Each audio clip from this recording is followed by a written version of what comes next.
Ladies and gentlemen, welcome to the main event.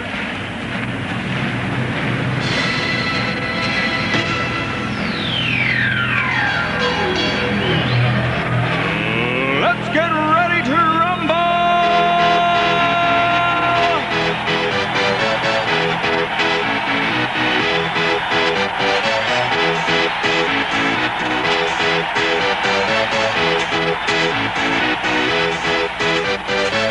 Y'all ready for this? BBB Sports and Johnston Coca-Cola proudly present the state's only live high school football action on cable TV. It's the Coke Friday Night Game of the Week, live on Channel 7. From Rockwood High School, the Friday Night Game of the Week is brought to you by Coke, Eddie's Body Shop, Rome Medical Center, J.D. Byrider, Scanlon Lumber Company, Junior's Restaurant, Rockwood Electric Utility, Griffin Insurance, Innovative Housing, and the Roan Eye Center. And now for all of the live football action, here's Tony Brown and Ron Berry. Welcome to the Game of the Week from Rockwood and Kingston game.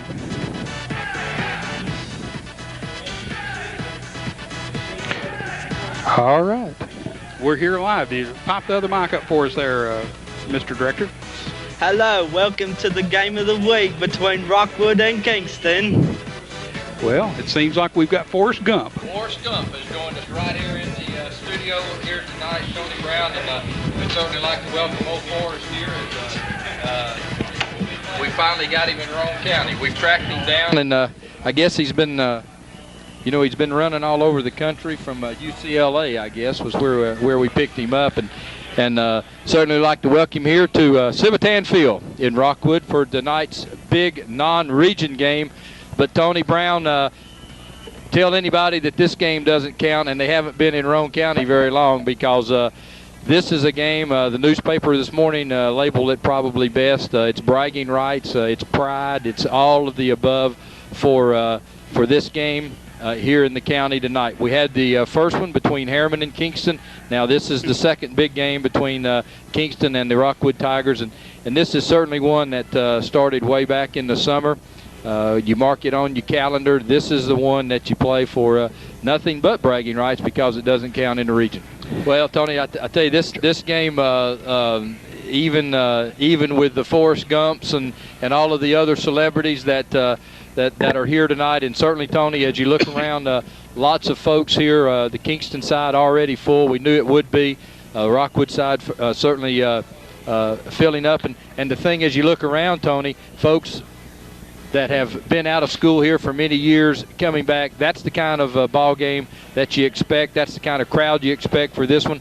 And we've had a lot of callers, Tony, the last couple of weeks questioning why you play at Kingston. This is why you play at Kingston. Well, you just look across the way here. The parking lots are filled up. The roads are still full with people coming in. And you've got the traditional people standing behind the fence at the scoreboard here. They'll be 6 and 7 deep before this night's over with, and they're expecting a good game. And this is probably going to be one of the better games that both these teams will see during this year, and probably going to be one of the best games in years past. So look for an exciting game here tonight. Both these teams up. Both of them coming in 2-0 into tonight.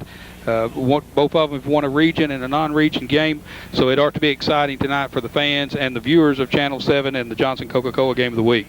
This football game is one along with the Harriman game that is really special. If you've played in one, it's special. This is probably the first time since 1992 that the Tigers have put together a team, because they've been young. They've had freshmen starting 2 years ago, Tony. So this is the year that we've talked about cycles, the ups and downs in small high school football towns. And this is the year that the Tiger fans have put on their calendar. This is the one they're looking for, and certainly a win here tonight puts the Tiger program back on track for the rich tradition that's been here over the years. Coronavirus is changing the way we live our lives, but seriously injured people still need our help. At OEB, we're committed to helping you no matter what. So, we've introduced a system where we can take care of your case almost completely electronically. You don't have to leave your home for us to start helping you.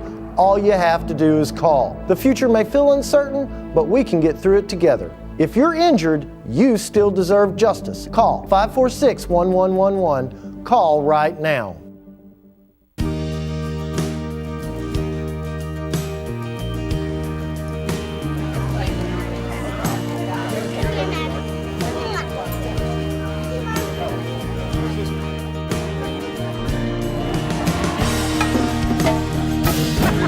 You guys support community here.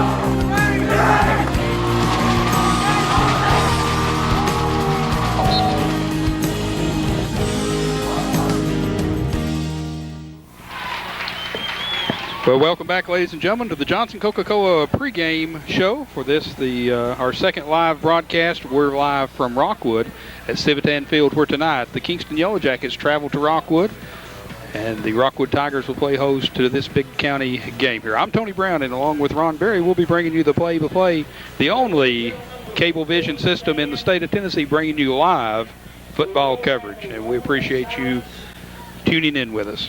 We're back, and we have starting lineups for tonight's game. For the Kingston Yellow Jackets, at quarterback will be senior Brian Krause.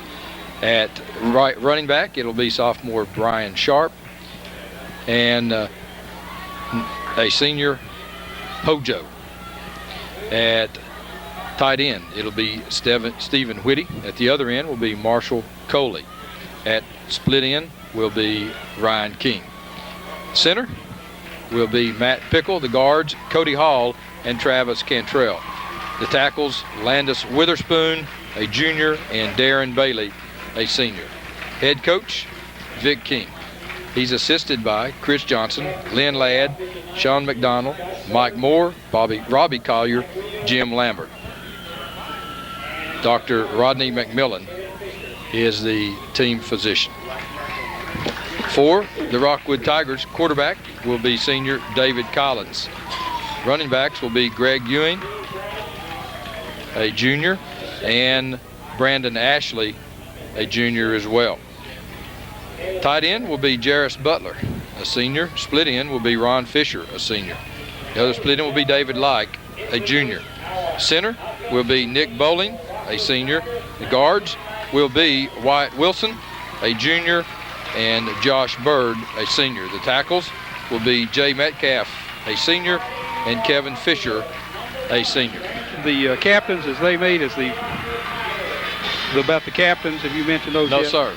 Okay, just notice across the way there, before we introduce those, I noticed that one of the captains for Kingston dressed out for the first time this season will be number 60, and that's Steve Branham, who's been out with knee surgery. So looking for his first appearance here. The Yellow Jackets have missed him in times past as the Rockwood Tigers come out on the field. You hear the Rockwood faithful standing, welcoming their team 2-0 as they come out onto the field here tonight. So the captains meet at the 50-yard line, and for Kingston, it will be Caleb Strader, number 56. Number 60 is Steve Branham. I see Mr. Kofer, the kicker, out there. His number should be number about 87, Justin Kofer. And who's the other one? I can't see. And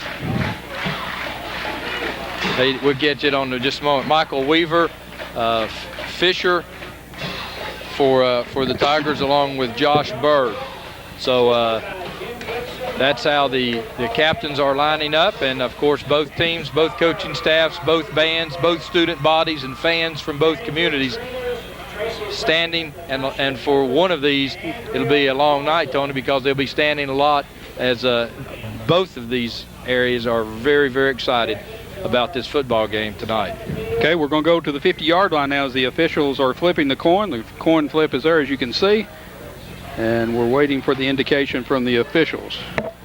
And we've got the officials for tonight's game. If you can read those, I'll watch the players here just a moment. Referee is Ron Ingram. The umpire is John Stair. Line judge is John Bill.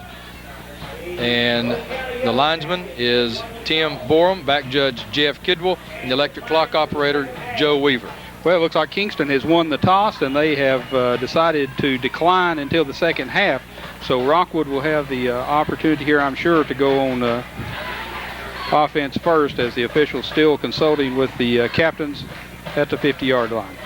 Rockwood will be defending the south goal. And Tony, one thing Coach John Webb will be trying to get right off the bat here is for his offensive football team to get here and to establish, some time. You don't want to have Mr. Krause on the field too long because he's a very explosive young man with a good football team behind him. So Coach Webb will be trying to do that. Frank Lambin was the other captain for the Yellow Jackets, okay. Tony. He's a senior this year.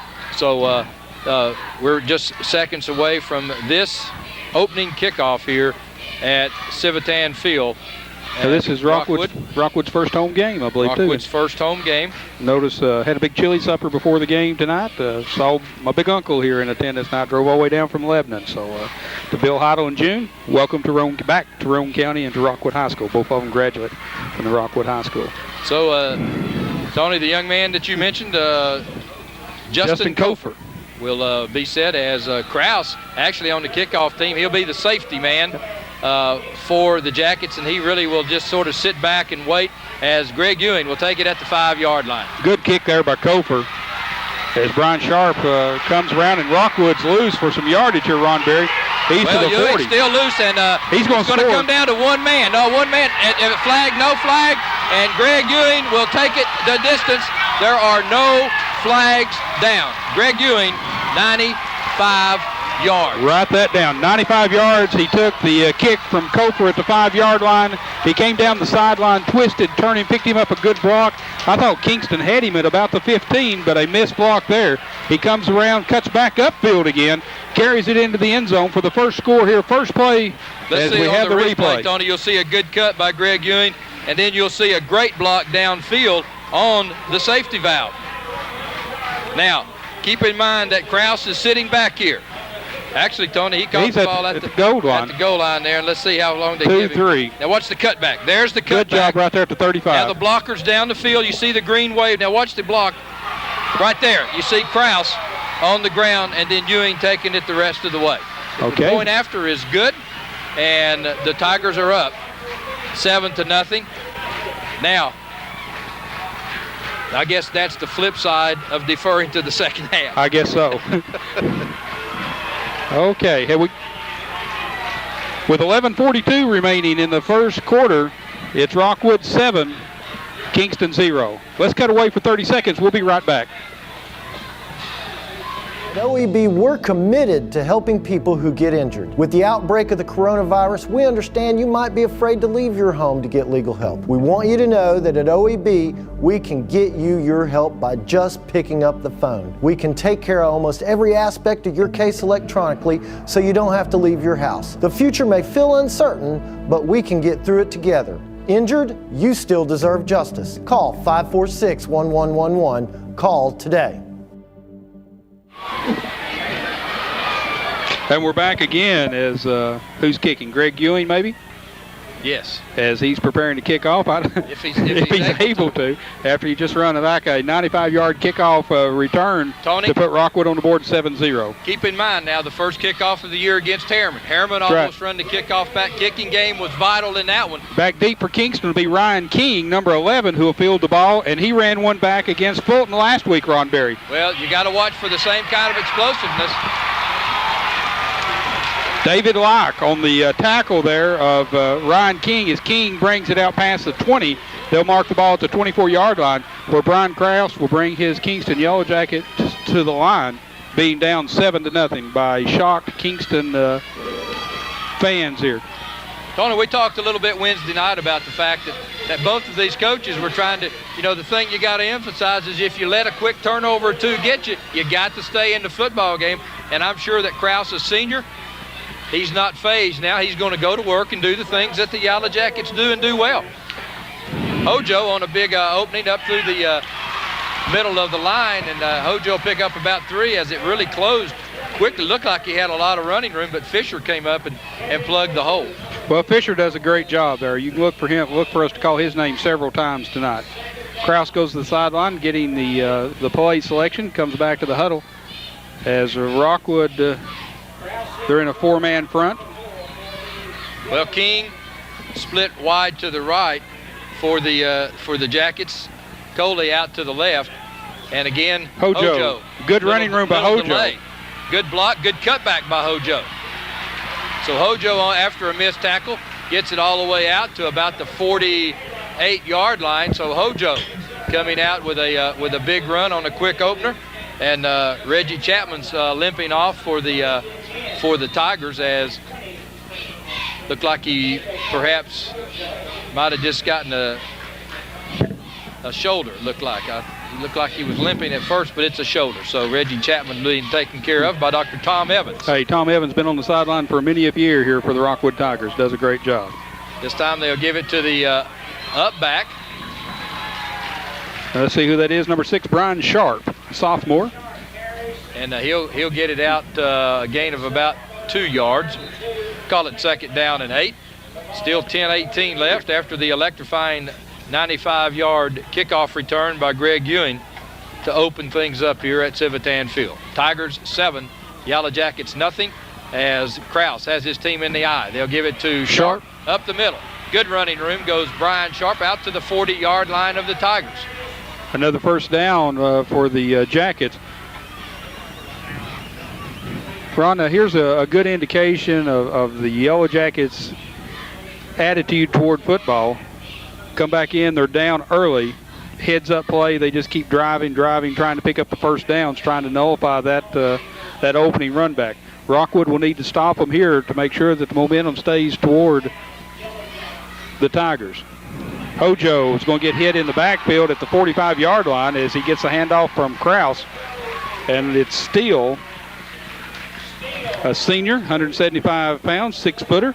Comes in and throws him for a loss. That's going to bring up 2nd down and 15. Tony, all the way back to the 45-yard line. And as you were talking, Tony, this is the maturity, and this is the mark of a good football team. When you let something go wrong right off the bat, no reason to panic. They got right back in their game plan, and Sharp around the left side this time will pick up about the 5 that they lost. Be a big 3rd down play this time. But that's why you like those senior quarterbacks, Tony. Get in the huddle, take charge, and do the things that your football team does well, and you just take it one play at a time. You don't try to get caught up, on one play. McElhaney on the stop for the Tigers. Chapman still being administered to by Dr. Evans. He's taking his pads off, still checking his shoulder. Kingston to the line. Krause hands off to Hojo. Hojo carries the ball down to the 35-yard line, short of the first down by about 5 or 6, depending on the mark. That's going to bring up a 4th down and about 6, Tony. 6, it appears. And Coach Wilson King with on the stop. King with a decision here. Well, not a no decision. He's going for it. They're going for it. Because you're at the 35. A punt probably goes into the end zone. You get back out at the 20. For a field goal. So it'll be a big 4th down play for the Yellow Jackets. All right, Coley, number 7, and King left. They're split to the right, both receivers to the right. Back to pass is Krause. He's looking for Coley. Coley has it at the 25-yard line. That's good for the first down as he carries it and is knocked out of bounds at the 22. The officials say no, he's still in bounds, but they'll stop the clock to move it. They're going to mark it at about the 23-yard line where it'll be 1st and 10 for the Yellow Jackets. Tony, and he was wide open out into the flat. Somebody lost him for a little bit. Good play by Krause to get him the football, but he was wide open out in the flat. Big first down for the Yellow Jackets now with 7:50 left here in the first quarter of play, trailing 7-0. Sharp, the running back on the handoff, is met and brought down by McElhaney. Pickup of about a yard. We'll call it 2nd down and 9. Tony, what the Tigers are going to have to do, though, they're going to have consistency out of all 4 plays here now. Like on the 4th down play, 4th and 6, you can't give up the big play like that to let them sustain this drive. So Coach Webb is looking now for consistency, stopping them on 1st down, but then letting them have the big play afterwards. Tuggle enters the lineup for Metcalf for Rockwood. This out time of the shotgun. Hand off to Sharp. Sharp's going to be hit, and maybe at the line of scrimmage there, it appears. Well, Aaron Tuggle on a big play that time. But again, now, Tony, you come up with a big play, 3rd down and 8, and this is the one the Tigers are going to have to take advantage of. And again, Krause goes over to get the play from Coach King. The coaches for Kingston, of course, Vic King, the head coach. He's assisted by Chris Johnson, Lynn Ladd, Shane McDowell, Mike Moore, Jim Lambert, and Robbie Collier. So they got trip wideouts now to the left. Kraus, quick screen out to King. On the flat to King. King has the first down. King has the touchdown. Touchdown, Kingston, and that 23 will be yards. 23 yards. So complete to Ryan King from Kraus. King, a junior for the Yellow Jackets, doing a good job as at the 6:22 mark. That makes it Rockwood 7, Kingston 6. As we have a replay, Ron, you see Kraus coming back with a little pass over to King. King will scamper 23 yards into the end zone for the touchdown for the Yellow Jackets.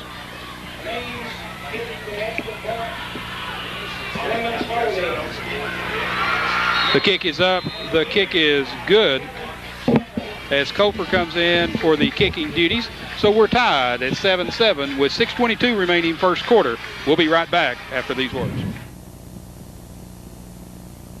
Everyone knows OEB helps people who get hurt when someone else is negligent. But with the coronavirus pandemic, you may be afraid to leave your home to get the legal help you need. As always, we're committed to keeping you and your family safe. So we want you to know that we can handle your case almost completely electronically. All you have to do is call. The future may feel uncertain, but we can get through it together. Call 546-1111. We're here for you. 546-1111. Call today.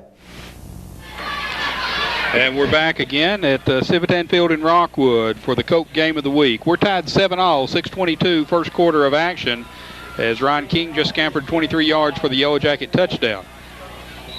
Kofer will be kicking off. Back deep is Brandon Ashley. Tony, that time for Kingston, it was Timmy Cobb. Cobb kicking. Cobb, a soccer player, coming in. It's Brandon Ashley, the ball carrier, as he carries the ball down to about the 34-yard line, where it'd be 1st and 10 for the Rockwood Tigers. Ryan Sharp on the tackle for the Yellow Jackets. So Coach King, I guess, looking for a shorter, higher kick that time to try to keep the Tigers from having an opportunity to get too much running start there as the deep kick would allow, Tony. Anyway, the Tigers now go to work with their first offensive play of the evening in the I formation. Collins on the keeper. Back to Ashley on the option play, and Ashley cutting back is in the clear. Ashley has Brian Klaus to beat, and Ashley will leave him and score. No flags down, and on the second offensive play, Brandon Ashley will go 36 yards. I tell you what, Ron Berry, this is going to be an explosive ball game here at the 6-minute mark. Rockwood scampers in for the touchdown, makes it 13-7 as Brandon Ashley, number 1, carries the ball for what? Have you got that? 66 yards. 66 yards as we've got a replay. Our screen's kind of fuzzy up here, guys, if that means anything. We apologize for the technical problems we're having with the cable system. As you see, Ashley running into the end zone for the touchdown.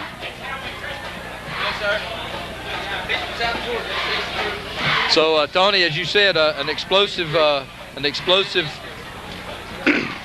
second play from the Tigers as Brandon Ashley takes it the distance.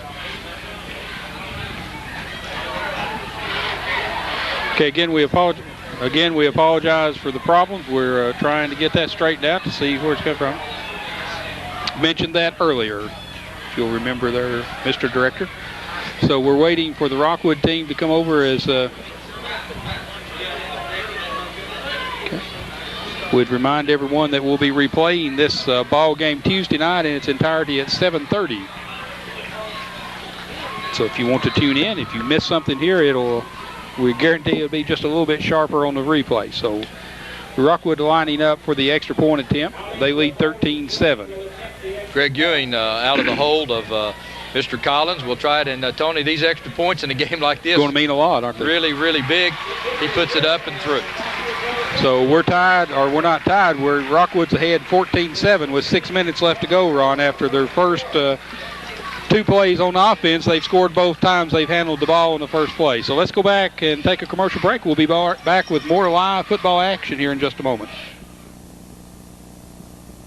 Coronavirus is changing the way we live our lives, but seriously injured people still need our help. At OEB, we're committed to helping you no matter what. So, we've introduced a system where we can take care of your case almost completely electronically. You don't have to leave your home for us to start helping you.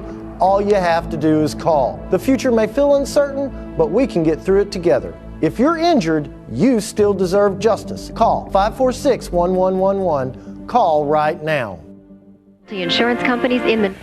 And there's a short kick, and Kingston lets it go. I think they've touched the ball. Ryan King's going to field it at about the 6-yard line. King, the runner, coming up the left side. He's going to be run out of bounds at the 30-yard line. And there's a flag down apparently for a late hit as we saw Ryan King fall into the kicker's net. And I think there's a flag on the play across the way there, as probably will go against the Tigers, as the officials will come over. And they come over, personal, as we see the replay, personal foul. And there's the hit right there that knocks Ryan King into the kicker's net. So that penalty will be against Rockwood as the officials gather the ball and step it off. They'll mark it at about the 44-yard line, 43-yard line after the personal foul. So that'd be a 15-yard penalty at the 5:51 mark, first quarter. Rockwood leads 14-7 over the Kingston Yellow Jackets. Tony, I don't see Reggie Chapman back in the lineup yet for the Tigers. Has he gone to the locker room? Well, I couldn't see. I saw him talking to Dr. Evans there a while ago. Don't see Dr. Evans either. So okay. I would say that he's gone to the sidelines as Sharp comes over, carries the ball to the 50-yard line, be about 3 yards short of the first down, brings up second down at about third. On the tackle for Rockwood, Derek Pear, a junior, number 46. There's another kid that's doing a great job for the Rockwood Tigers, Ron. Another young kid that's played a lot. Well, he started as a freshman as well, Tony, and has taken a lot of lumps, and now in a position to try to dish some lumps out as the ball just on the Rockwood Tiger side of the field. Really like his versatility, you know, a catcher on the baseball team. I'm kind of partial to those catchers. Sharp. Sharp again on a big hit. Big hit by Tuggle. Tuggle comes in. He's a senior wearing jersey number 75. Does a good job there on the hit for Sharp. He's going to throw Sharp for about a yard loss. It's going to bring up third down and about 4.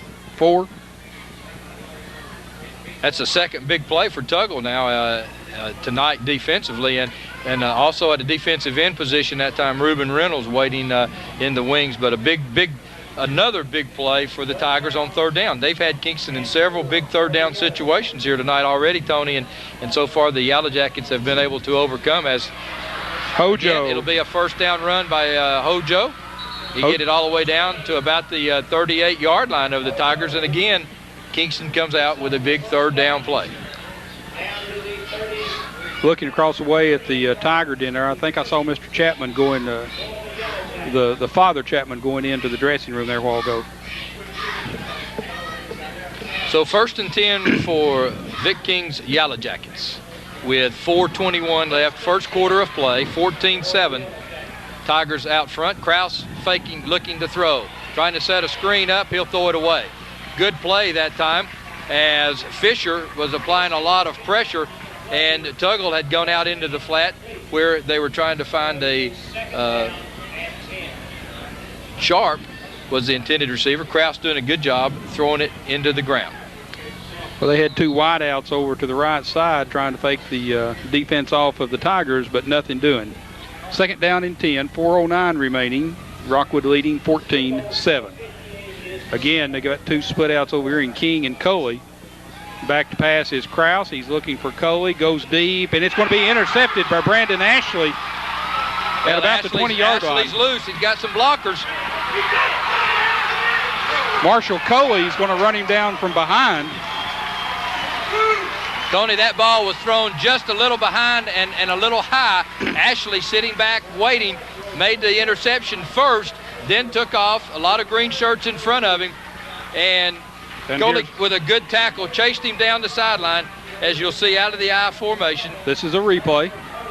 Now Coley is open to the side, but Kraus goes to the intended receiver, number 11, who's King. Ashley goes up high. He gets it. Missed tackle there. Comes in number 7 there, Marshall Coley. Traipses him down. Finally gets a hold of his heels at the 40-yard line to save the touchdown run. Collins, the quarterback for the Tigers. Out of the I. That's Pear fumbling the ball. Yellow Jackets have it. I think so, Tony Brown. I believe so. As Pear was the ball carrier, it was stripped away, and the Yellow Jackets come up with it on about the 32-yard line. So 2 turnovers in 2 plays, Ron Berry. Well, Tony, they had Brandon Ashley on the sideline after the interception, the long run. They had brought Pear into fullback and had moved Ewing to tailback. Here's Collins, the quarterback, on the replay. Pear, hands off, and number 76 causes that for Kingston, and that is Bailey, Darren Bailey. So the Yellow Jackets get it back. Just about like a punt would have been, Tony Brown, all the way back to now the 32-yard line. 2 wide outs left. Kraus coming right back to throw, a little wobbly over the head of King that time.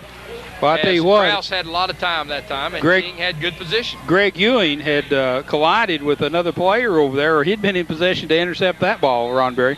Again, it was overthrown as it was intended for King. 3:39, first quarter action here at Civitan Field. Rockwood leading 14-7. You're watching Channel 7, the Johnson Coca-Cola Game of the Week, live, a production of BBB Communications. Coach Hoot Gibson, defensive coach for the Tigers, always doing a good job. Quick pitch out to Hojo on the left side. Hojo across the 35, breaking some tackles and still on his feet all the way down to the Kingston 49-yard line. Wyatt Wilson on the stop. Wilson, a junior. So first down, good running there by Mr. Hojo. 3:28 left, first quarter of play. 14-7, Tigers with a lead.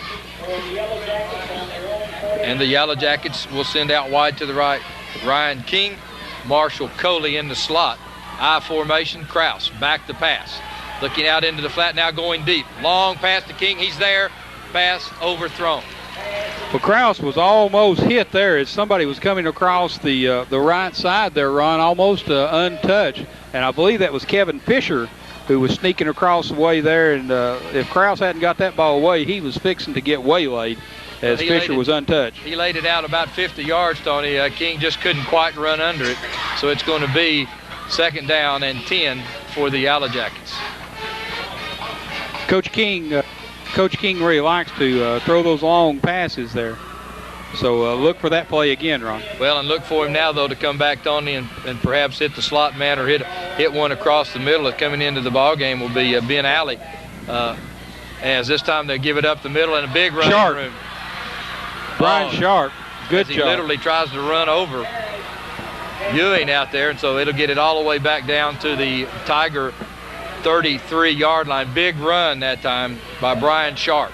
And again, Ron, as we said, he's just a sophomore, scored 3 touchdowns against the Fulton team last week, so really stepping in, doing a good job for Coach King. So we've got 2:56 left here in the first quarter of play. 14-7, Tigers over the Jackets. Jackets with the ball, they're on the move. After the fumble recovery, Hojo into the secondary, and he'll get it down his knee, probably down around the 22-yard line. Another first down for the Yellow Jackets. And Tony, this drive started after a fumble recovery. David Collins, number 4, the first one to hit him, and then Brandon Ashley comes in and makes sure that Hojo gets no more out of that run, but enough for the first down. They'll have the ball on the Tiger 21-yard line, where it'll be first and 10. 2:27 remaining, first quarter of action. Kraus, the quarterback. First man Sharp again. And this time on the right side of the Tiger line, McElhaney is there. McElhaney been doing a good job for the Tigers. So once again, Tony, on first down, generally the Tigers have done a pretty good job. They find the third downs are the ones that are really causing them the most trouble. You're trying to keep Kingston under control. But now in a split backfield, Ben Alley in the lineup for the Yellow Jackets. Number 10 is he's split right. Coley left, and it goes to Coley. Coley's going to be complete. He's going to be knocked out of bounds. What are they saying? Don't see an indication from the official yet. Well, they're saying out of bounds, Tony, at about the 3-yard line. Okay, the official kind of late. I don't know what he was looking for unless it was his beanbag to mark the ball instead of marking it with his foot. The other official still looking to see what his indication was. So that'll bring up 1st and goal to go for the Yellow Jackets as the pass from Krause to Marshall Coley complete. Tony, coming into the football game for Kingston is Luke McCamus, a sophomore. He scored a touchdown last week. As the Yellow Jackets now will, well, on quarterback sneak, and it'll be 2nd down right at the goal line. Well, I'm getting these phone calls from up around the west as we've got a baseball game going on up there. Trying to check in on the score. Some of the faithful from around Kingston playing in a tournament this week. So it's going to be 2nd down and less than a yard for the touchdown as the Yellow Jackets full house in the backfield. And again, Krause on the quarterback sneak. If he went forward at all, he's got to be in. Well, they're saying 3rd down, so they're saying that Krause didn't get in. I don't see how. Yes, go ahead. I don't see how he could have had any forward progress and not get in. But let's see. Kingston right up against the goal line. So any forward progress at all, and look for Krause to probably try the same thing, because any forward motion at all is going to get the Yellow Jackets in the end zone.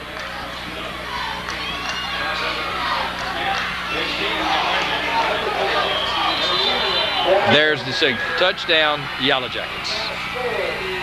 Brian Krause goes the 1 yard.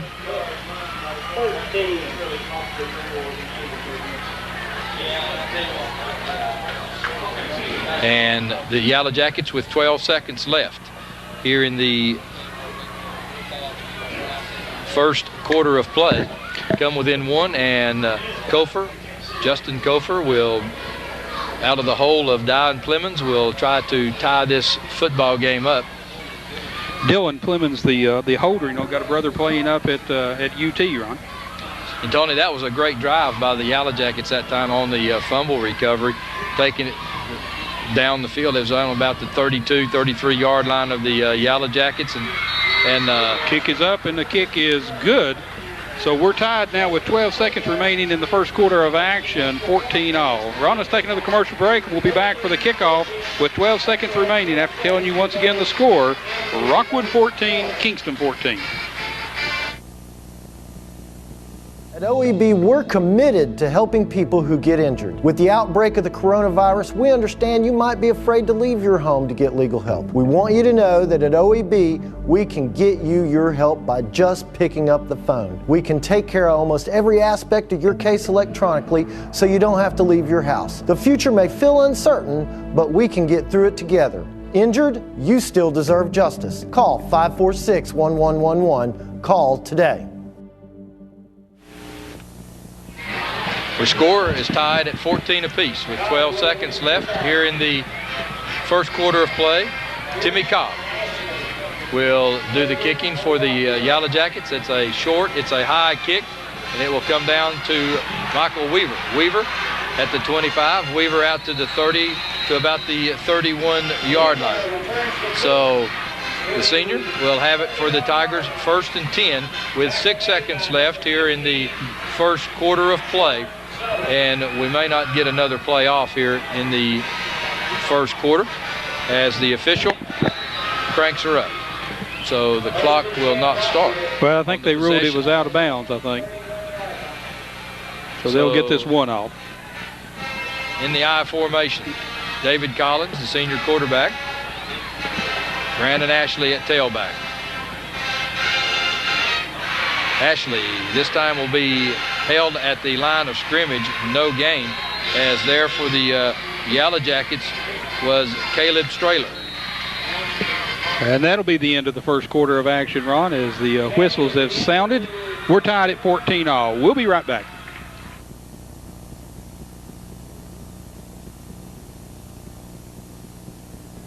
Everyone knows OEB helps people who get hurt when someone else is negligent. But with the coronavirus pandemic, you may be afraid to leave your home to get the legal help you need. As always, we're committed to keeping you and your family safe. So, we want you to know that we can handle your case almost completely electronically. All you have to do is call. The future may feel uncertain, but we can get through it together. Call 546-1111. We're here for you. 546-1111. Call today.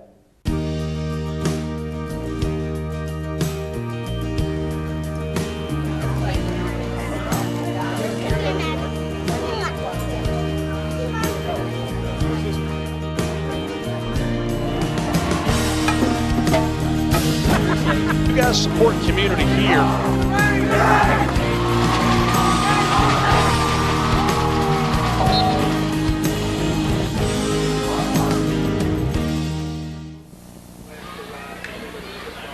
Well, Ron Berry, we're back here at the live action. Looks like we've got an official timeout for some reason. Don't really know what we're doing. The officials have stopped things here, so I don't know if the clock is not reset or what we're doing. And I see Mr. Chapman coming back out with a sling on, Ron. Got an equipment. Okay. See Dr. Evans and Reggie Chapman coming back from the dressing rooms. If we can get a shot of that over there toward the goal line before we start here. But we're back over here to live action again as the second quarter of action beginning to get underway with Rockwood's David Collins under center. Brandon Ashley, the ball carrier, carries it up to the 35, across the 35 to the 37-yard line, where it'll be second down and about 4 for the Rockwood Tigers. And there's Reggie Chapman, Ron, as he's in a sling there, so some sort of shoulder injury there. So looks like he's out for the rest of this game.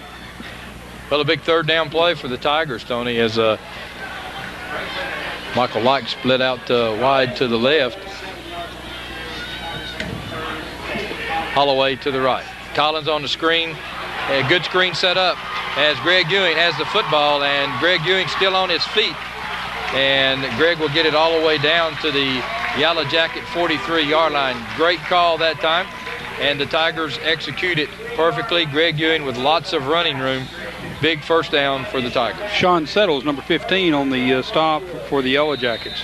First and 10 for the Tigers. The ball will be marked at the 43-yard line. 11 minutes to go, second quarter of action. We're tied 14-all. Weaver goes wide to the left, like wide to the right. I formation set up for the Tigers. Senior David Collins. And Collins this time will get it to Ewing, Brandon Ashley, and Ashley on a big play that time by the Yellow Jackets. Witherspoon brings him down, and it'll be a loss of about 3 yards. And that's Landis Witherspoon. The brother Carl, was a big part of this program last year. So Landis Witherspoon coming in and making the stop. Brings up second down in about 11. Ball marked on about the 44-yard line. Well, that crowd has really come in here, Ron. We've got a big crowd here as people standing around the fences all around watching this game. Collins under center. This time Pear, the fullback, and Pear gets it, and Pear will carry it across the 45. He'll get back down to about the 43-yard line. It's going to be another big third down play for the Tigers. Darryl Frog and Wes Bunch on the stop in for the Yellow Jackets. Number 23 is Frog. There's another brother that's got a brother on the UT football. Sammy Frog may have an opportunity. To understand they've been looking at him as a punter after last week's punting situation, not the best. Like and Weaver out to the right. Quick pitch, Brandon Ashley. Ashley up the field. Ashley across the 35. Going to be awfully close. It will be a first down. They get the mark. It'll be marked at about the 31-yard line. First and 10, Rockwood, and give that one as Brandon Ashley really accelerated quickly up the field, not east and west. He got up the field, very quickly accelerated and got the first down. 1st and 10 Tigers with 9:12 left here in the first half of play. This ball game tied 14-all. Again on the tackle combination of Bunch and Frog. That time they set Ewing off in a little slot, got him an extra blocker out in front, quick play. Davey Like split way out to the left this time, Ron. Collins. Kingston with a 7-man front. Is going to be hit. Now he pitches it back to Brandon Ashley, and Ashley's in trouble. The whole Yellow Jacket line that time, and really somewhat of a risky pitch that time, but David Collins got rid of it, but still going to be a loss of about 3 yards. Well, Cody Hall blitzed in there then, doing a good job putting him under pressure, and then Luke McAmus comes in and takes care of him along with Frog.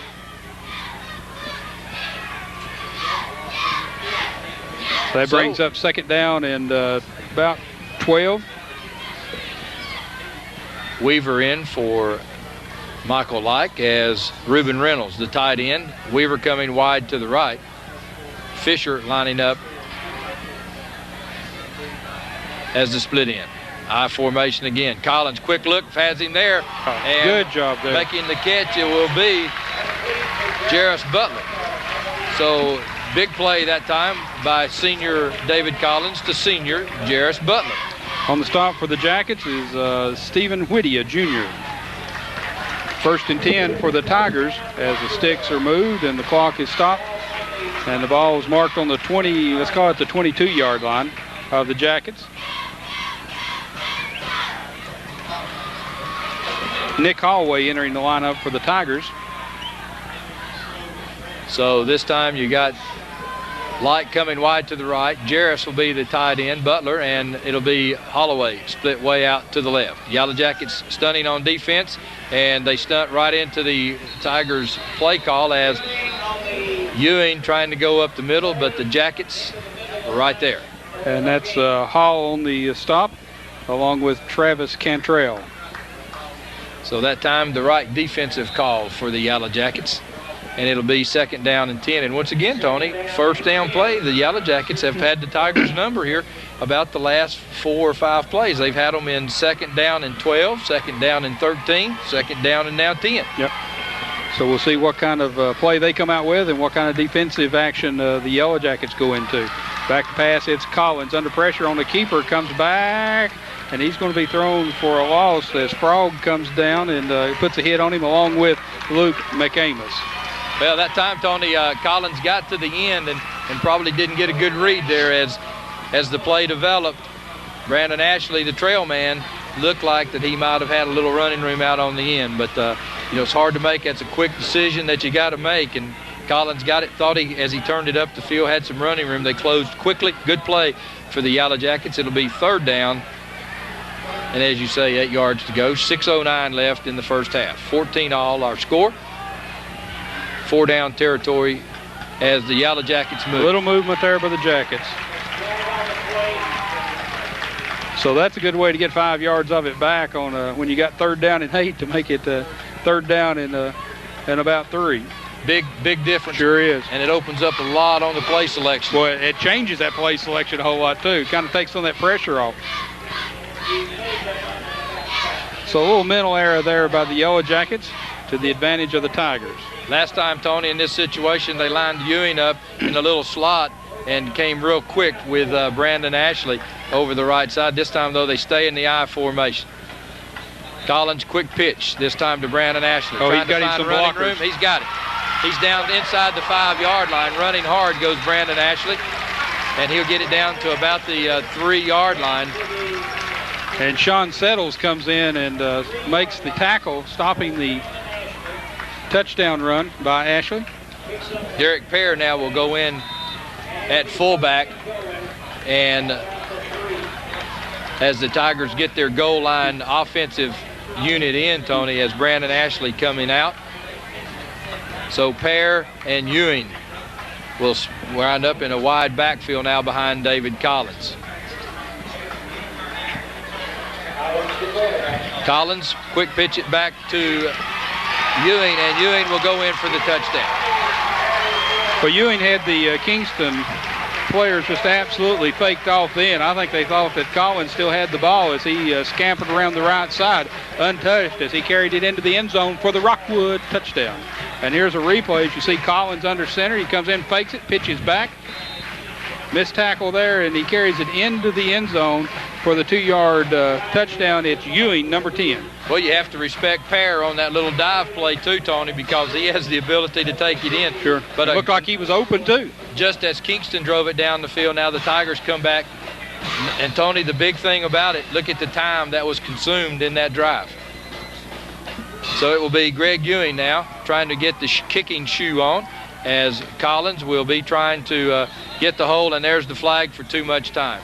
So the Tigers will take too much time instead of calling the timeout. So a big decision now in that Coach John Webb will again elect a kick, as Greg Ewing, he feels confident, can move back 7 yards. So that's the only problem with trying to get one of your current players in with a kicking shoe on. So Greg Ewing, the straight up kicker under the hold of David Collins. Kick is up. Kick is good. 21-14. Tigers have the lead. 5:10 left in the first half of play. And Tony, it's everything that we thought it would be. Well, you know, everybody said it would be a good game, and that's exactly what we've had thus far, 21-14. You know, you got to give credit there to the kicking team, special teams there of Rockwood, as you said, trying to put the kicking shoe on and gets the delay of game there, 5-yard penalty, but then boots it true as he comes through there with it. See Coach John Webb and Coach Paul Kamakawa trying to make sure their special teams here on the kickoff team do not have a mental lapse, as you try to make sure now that you don't give up the easy score. Conversely, Coach Vic King and the Kingston Yellow Jackets trying to make something happen on this kickoff, as deep will be Ryan King for the Jackets, as Brian Sharp will be in the middle. And short. If we've got a update, or if we can get a score of the Harriman-Scott County, we'd appreciate that out in the truck, guys. Big thing on that drive, Tony, a lot of possession time eaten up by the Tigers. Ewing's kick will a line drive kick, hits. As Sean settles the ball carrier as he fields it at the 20 to the 25 down to the 30. He's going to get up to maybe the 32-yard line. As still they're down. Still up. I don't know why we haven't blown the whistle yet. And they're going to mark it past the 30. I don't know if they'll give him his forward progress. Doesn't appear so, as the mark's going to be at about the 29-yard line. Well, Tony, that's how you can let somebody get hurt. Oh, too, I can't believe they let that go on like that. But now the Yellow Jackets, with 4:57 left, first half of play, will take over. 1st and 10, the ball resting at the Yellow Jacket 29-yard line. Outstanding football game thus far, 21-14. We've seen it all. Opening with a 95-yard kickoff return by Greg Ewing. Then the Yellow Jackets came right back on a 23-yard run on a pass from Krause. We've got a new quarterback. And the ball's fumble on the ground. Well, the Yellow Jackets will recover. That's Plemons was a quarterback, and they had moved Krause to a running back position. The handoff went to Krause, kind of bobbled the ball, but he recovers it. And he's limping a little bit. And he's limping a little bit. He's going to come out of the ball game, and Plemons will be taking over the quarterback slot for the Kingston Yellow Jackets. Plemons, the junior quarterback, brings his team to the line as Coley split to the left and Ryan King to the right. Plemons back to pass, long pass intended for King. That ball was almost intercepted out there by Weaver at about the 35-yard line. Good job by Weaver there on defending King. The pass falls incomplete. It brings up 3rd down and 9. Tony, I'm not sure that King didn't almost come up with that ball. I think, watch this replay down here now, and at the end of the play, see, King almost comes up with that thing. I'm just not a fingertip sure or what so. happened out there, but King almost came up with a big catch. But anyway, as you mentioned, it's going to be 3rd down and 9. This time they got Hojo. They got 3 split right, and that looks like Hojo, King. They're going to have the little pass over to King. King's going to be thrown for a loss. Good play defensively there by Rockwood as I believe that's David Collins coming in to make the same play, Tony, that they ran earlier, had good success on, and this time Collins comes scurrying up from his safety position to make a sure-handed tackle, and that was the key. He made the tackle. I tell you what, that's Rockwood read that play very well, did a great job defensively. That makes it 4th down. So back to punt the ball away will be Kingston. Ewing will be deep along with Ashley at the 35-yard line, awaiting the kick of Cobb, I think. Long kick. It's going to be called for by Ewing as he asks for a fair catch and catches the ball at the 37-yard line, where it'll be 1st and 10 for the Rockwood Tigers. Tony, we're 3:28 left in the half. That's the first punt of the evening. You're exactly right.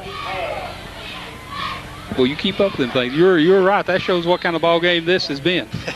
An offensive game. 21-14. Tigers have the lead.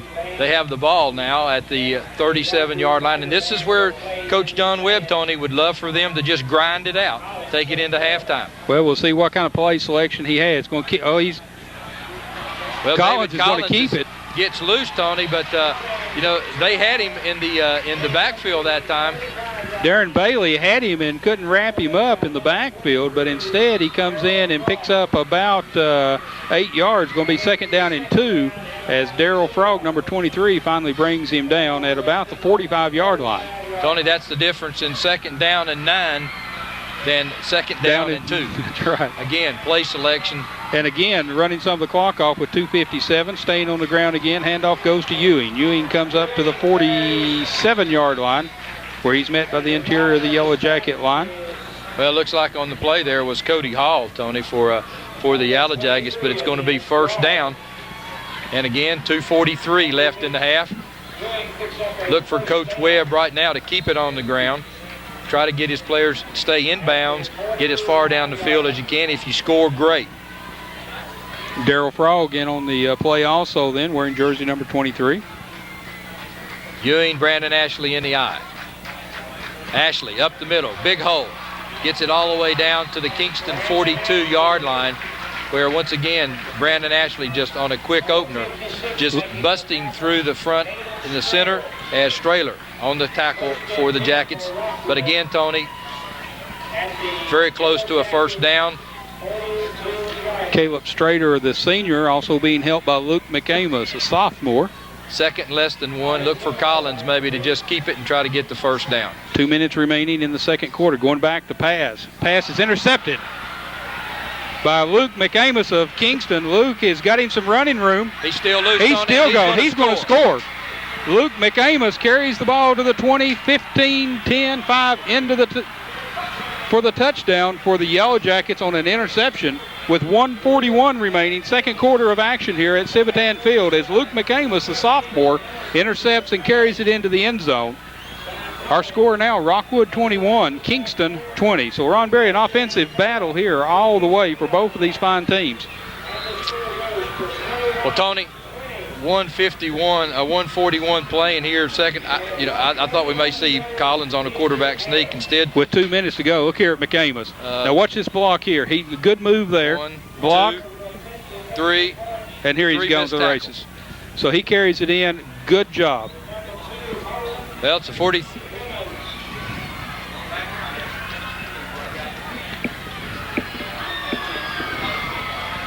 Steve Branham coming into the ball game for the Yellow Jackets, a senior. And there's going to be a whistle.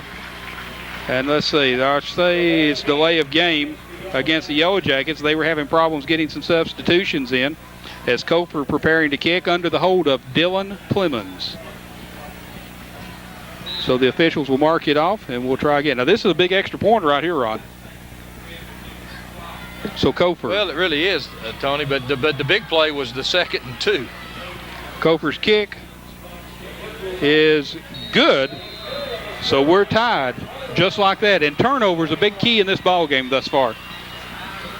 Well, Tony, again with 1:41 left in the first half, 2nd down and 2. You try to catch them, I guess. Maybe a sleep or something there, but again, I really felt like they just try to run the clock, eat up some clock, and then maybe go, at worst you go into the locker room 7 points ahead. Now you got to try to make sure your team stays up. Otherwise, Kingston now has the momentum. So big play on second down and about 2. And both these offenses have been playing pretty rough here and long, Ron. It's been a very tough offensive battle here. Look for a little bit of fatigue maybe to set in here the second half, because these guys have really been doing some humping here. So well, Cobb, obviously both teams know that they can move the football, right, Tony, and it's going to be a heck of a second half. You can count on that. So Cobb ready to kick off, as Krause will be the safety man back deep. Look for Cobb maybe to squib it or something, Tony, not even giving him a chance to, he's going to just kick it real high. And it's touched, and I see who's got the ball. They're struggling for it.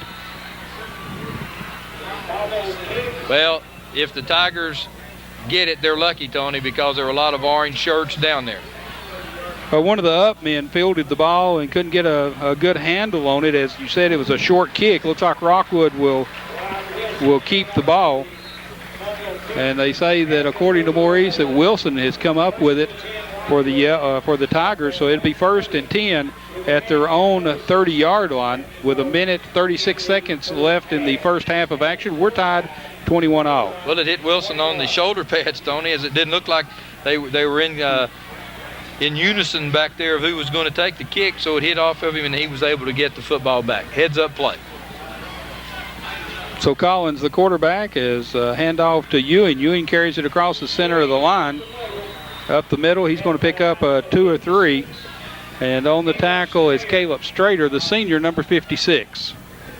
Brings up second down and about 6 for the Tigers. Now, Ron Berry, right here, I'd be running it for sure to make sure that I go in at least tied and not try to air it out anymore as the clock continues to run. We're down to 1 minute 10 seconds in the first half. Collins, the quarterback, split wide right is Ron Fisher.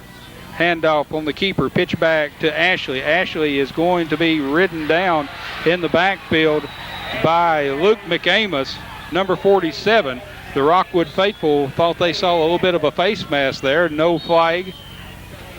And it's going to be timeout. Is going to be asked for by Kingston. So with timeout and 46 seconds remaining in the second quarter, we're tied 21-all. We'll be right back. The coronavirus is changing the way we live our lives, but seriously injured people still need our help. At OEB, we're committed to helping you no matter what. So, we've introduced a system where we can take care of your case almost completely electronically. You don't have to leave your home for us to start helping you. All you have to do is call. The future may feel uncertain, but we can get through it together. If you're injured, you still deserve justice. Call 546-1111. Call right now. Well, we're back again live here with 46 seconds remaining in the second quarter of action here. We're tied 21-all as Kingston called for the timeout. Rockwood's ball, 3rd down and 7. And Collins, the quarterback.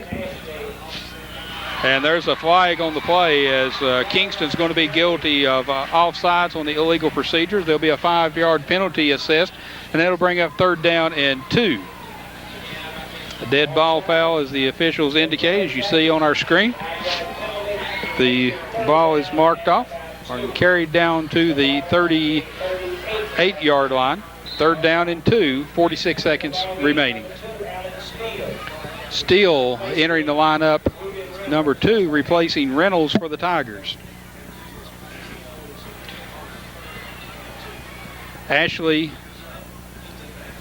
and Ewing in the backfield. Collins, the quarterback, handoff to Ewing. Ewing's got some room. He's to the 50. He's going to be ridden down by Darryl Frog at the 44-yard line, along with number 75, Landis Witherspoon.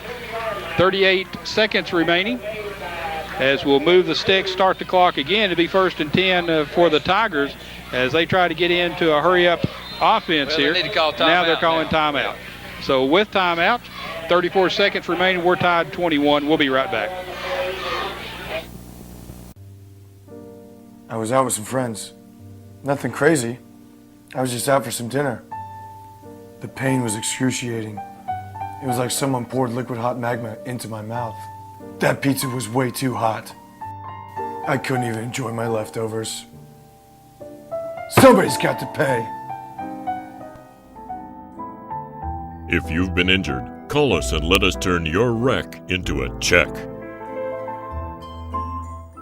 Picks up real well. We're back again. I was trying to get a little, get the band director here, Mr. Zach Williamson, cranked up here for the halftime festivities here. So now we've got a little bit longer time out here than usual, as the head official comes over and talks to the electric clock operator. May have some kind of problem with the clock, as they're discussing that.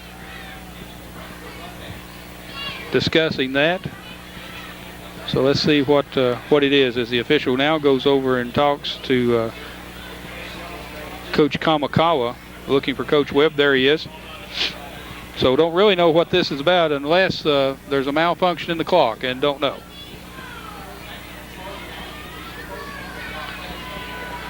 So again, we're waiting to see. And the clock not doing anything, so don't know if there's a problem with it or not. Had an extra long timeout that time, so we'll see if it starts all right. So first down and 10, 34 seconds remaining. And Collins, the quarterback. Rockwood kind of in a misarray here in their selection. Now we'll get things cranked away as they send Leiker wide to the left. Collins on the handoff to Ashley. Ashley got a little running room there, and he's going to be run out of bounds by Sean Settles, along with, who's that over there with him? Can't see. By number 43, and that's not on our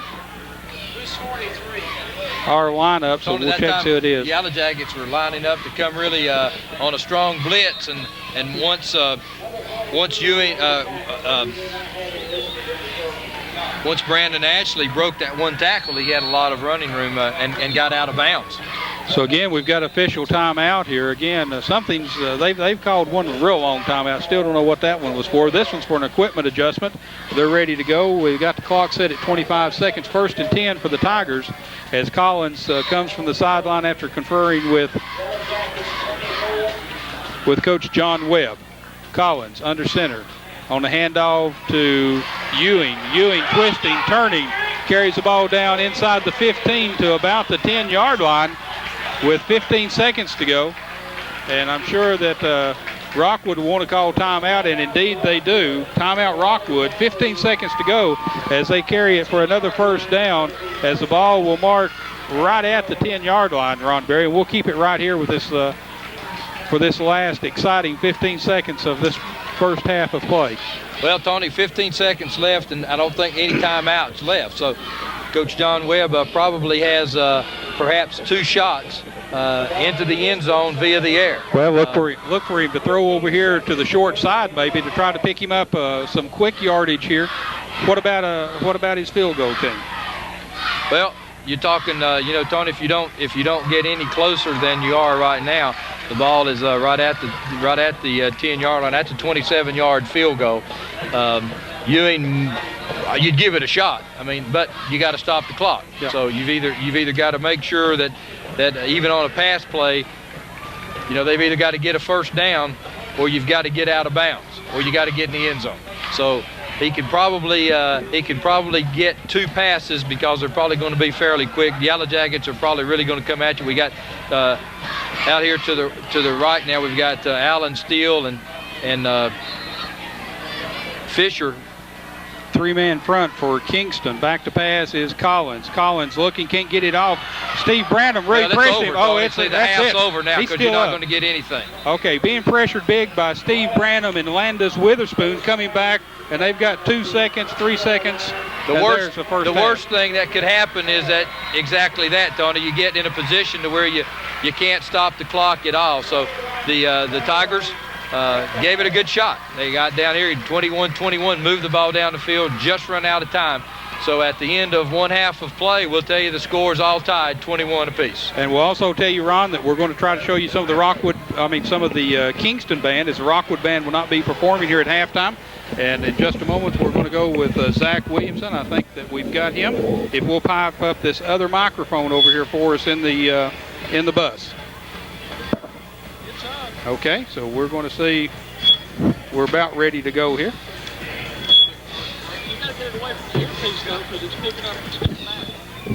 Well, we've got 2 or 3 earpieces over there. That was the problem. We're just trying to.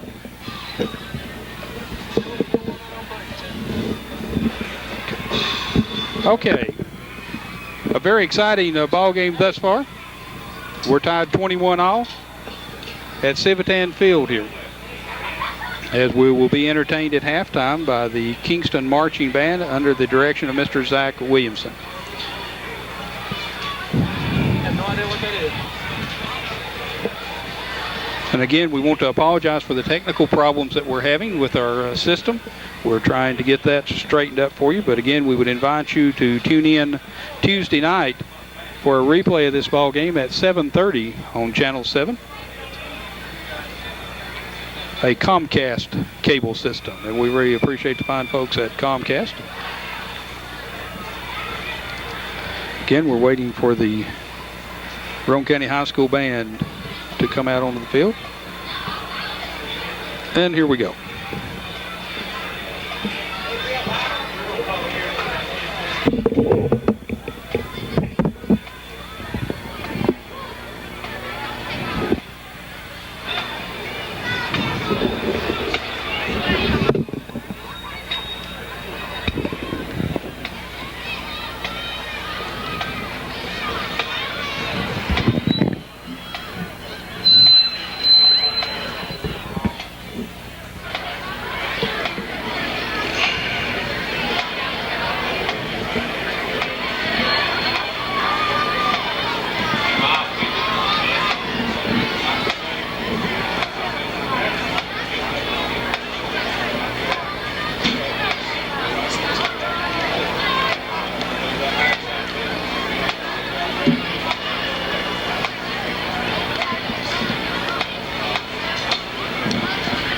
Ladies and gentlemen, presenting the Roane County High School Band under the direction of Mr. Zach Williamson and Miss Julie Stout.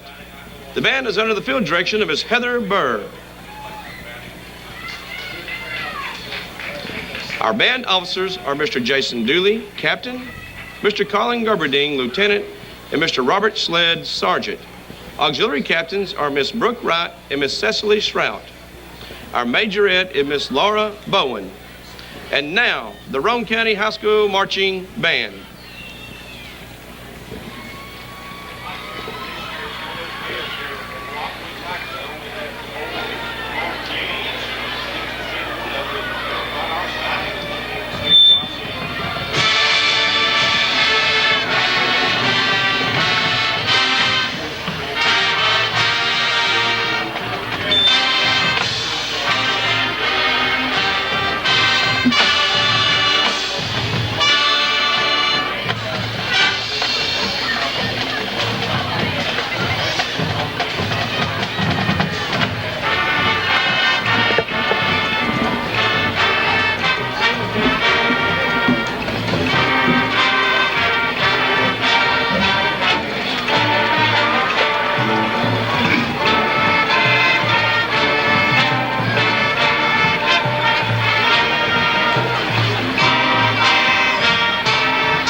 like to feature its auxiliary unit to a special arrangement of an old standard, Fly Me to the Moon.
We'd like to take this opportunity to feature our majorette to an original song written especially for the Roane County High School Band, entitled Buying Time.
Ladies and gentlemen, the Roane County High School Marching Band. And a great job by the Roane County High School Marching Band. We're going to go into a commercial break now after telling you the halftime score at Civitan Field, 21 for Rockwood, 21 for Kingston. We'll be right back.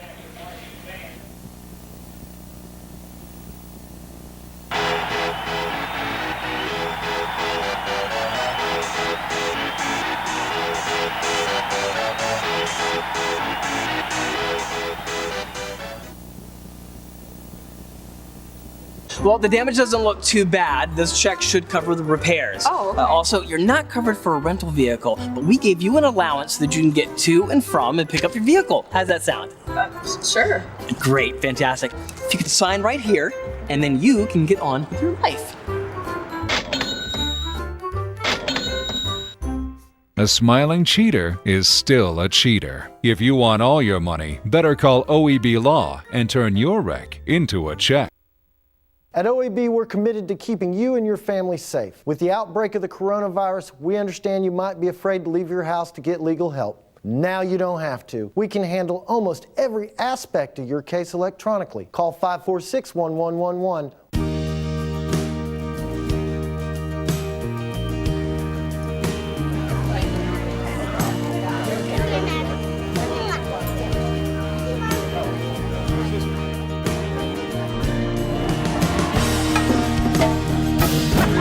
You guys support community here.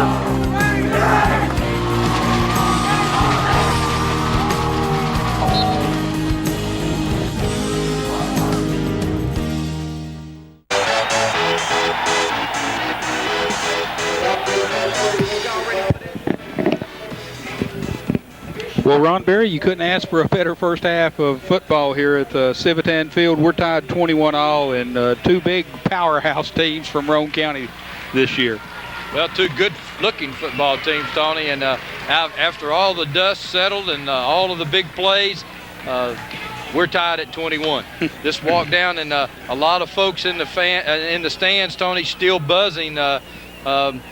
Couple folks said they got a little late start coming down from Kingston and had to listen. There was already 2 touchdowns scored when they got here. So it's an exciting football game. We started off opening kickoff. Greg Ewing returned it 95 yards, 11:42. So it took 8 seconds for Greg Ewing to run 95 yards, get the clock stopped. Tigers went out 7-0. And then the Yellow Jackets came right back on a 23-yard touchdown pass from Krause to King.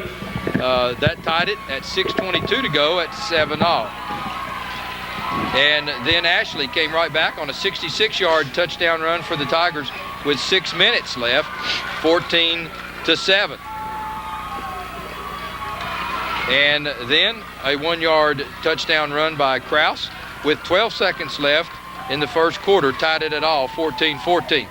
And then in the second quarter, it was a 3-yard touchdown run by Ewing with 5:10 left in the second quarter. Tigers go up 21-14, and then with 1:41 left in the first half of play, 58-yard return of an intercepted pass tied the score at 21-all. Well, Ron, the Captain Bird and Lamberdine go out to the 50-yard line, and the exchange of handshakes with the official. Kingston will have the opportunity for the first offensive play in the second half, as they won the toss early in the ball game and deferred the possession until the start of this half. We're tied at 21-all here, getting ready to get things cranked up, as kicking will be Ewing for for Rockwood back deep. Let's see who we've got. Ryan King, I'm sure, will be back deep, along with Brian Sharp for Kingston. An exciting ball game thus far. Don't look for anything any different this second half, Ron. Well, Tony, I'm sure both coaches said, hey, boys, it's been wild and willy. You're just going to have to, you got to go back and you got to go mistake-free the rest of the way. The kick is going to come out of bounds to start the second half. So the Yellow Jackets will start on their own 35-yard line if they so choose. And Tony, as we were saying, both of these coaches have got to get across to their teams now. The Tigers have got to continue to play heads-up defensive football, and the Yellow Jackets, stay with the game plan that's produced excellent results thus far. We've had 1 punt in this football game, and both of these teams, Tony, have done a good job of keeping the other team to a very small gain on first down. There's been a lot of 2nd and 12s, a lot of 2nd and 8s and 9s in this game.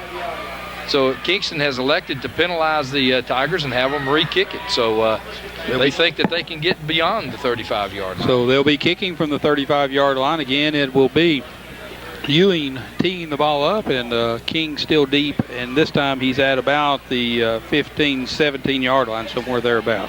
Tony, it looked like that Ewing was trying to kick it squib type, just sailed out of bounds on him. Let's see now. They're going to kick it on a line drive, and he's still trying to get it down. And this time he got it down past the receiver down to the 5-yard line. Ryan King taking the ball.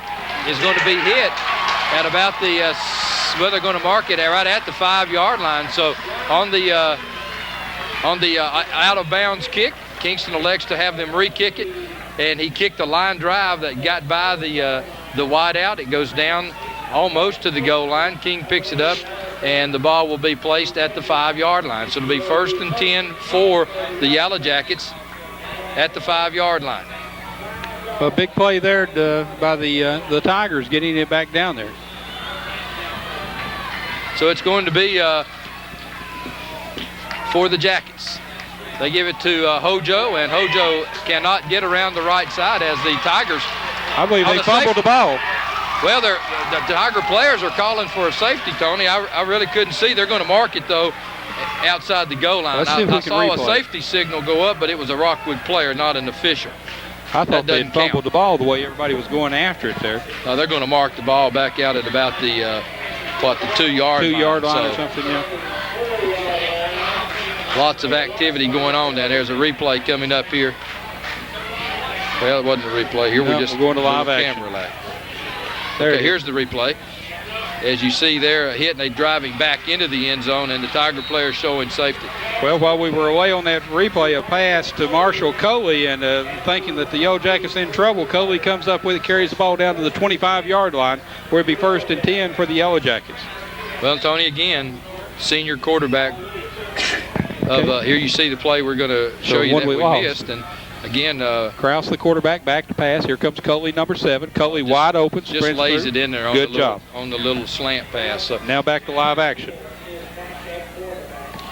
Krause once again the quarterback. This time he hands off to Sharp. Sharp is met by clawing bunch of defensive Tigers. Well, Derek Pear is going to be there. Wilson. And Tony, again, 2nd down and 12. We've seen it numerous times on both sides on defense. On 1st down, both of these teams doing an excellent job. So 2nd down and 12, 10-23, 3rd quarter of action. We're tied 21-all. Civitan Field, this the Coca-Cola game of the week. Krause, the quarterback once again. He's back to pass out of the pocket. Long, high pass intended for Ryan King, number 11. And it's going to be incomplete, as defending on the play was David Collins for Rockwood. Tony, that time it looked like King was open briefly down the sideline, and Krause put a lot of air under the ball for King to run under, and Collins came over and made the good play. As you see the replay, the ball's in the air a long time, hung up right there at the end, and it gave Collins time. He came over and made an excellent play, and it'll be 2nd down, and it'll be 3rd down and 13. So Hojo and Coley come wide to the left, King wide to the right, Krause in the shotgun. And it's the shuffle pass. Oh, it's almost intercepted. It'll be an incomplete pass. And Derek Pear, Tony Brown, had an opportunity. The ball right there, he had an opportunity to still be running. Well, Brian Sharp was the intended receiver on the little shuffle pass as he comes in incomplete, but Pear was blitzing through there and was just wide open. If he could have got a hold of that ball, Ron Berry, he's gone. He would have still been running down South Highway 27 halfway to Spring City because no one was close. He would already been passing the apartments on Gateway with it. So Cobb will be in punt formation. 2nd time for the Jackets punting tonight, as it'll be Ewing. Bad snap, but Cobb will get it away. Nice spiral kick. Ashley will take it at the 44. Ashley got some running room. And Ashley will get it all the way down to the Kingston 35-yard line. He's brought down by number 72, Cody Hall. So the Rockwood Tigers in good field position as they'll have it 1st and 10 at the Yellow Jackets 36-yard line. Big defensive series that time for the Tigers, and the Yellow Jackets now will try to do the same as they go on the defensive front with 9:47 left here, 2nd half of play. So Collins, the quarterback for the Tigers, brings his team to the line. In the backfield is Ewing and Ashley. And the snap, the handoff goes to Ewing. Ewing fighting his way and clawing his way up, still going. And again, this is another one of those plays where it appeared the forward progress had been stopped and the officials letting them go on and scrap around again, Ron. That's twice if that's happened. Once on both sides. Well, it'll be second down and a long 5, Tony, as you see the clock, 9:22.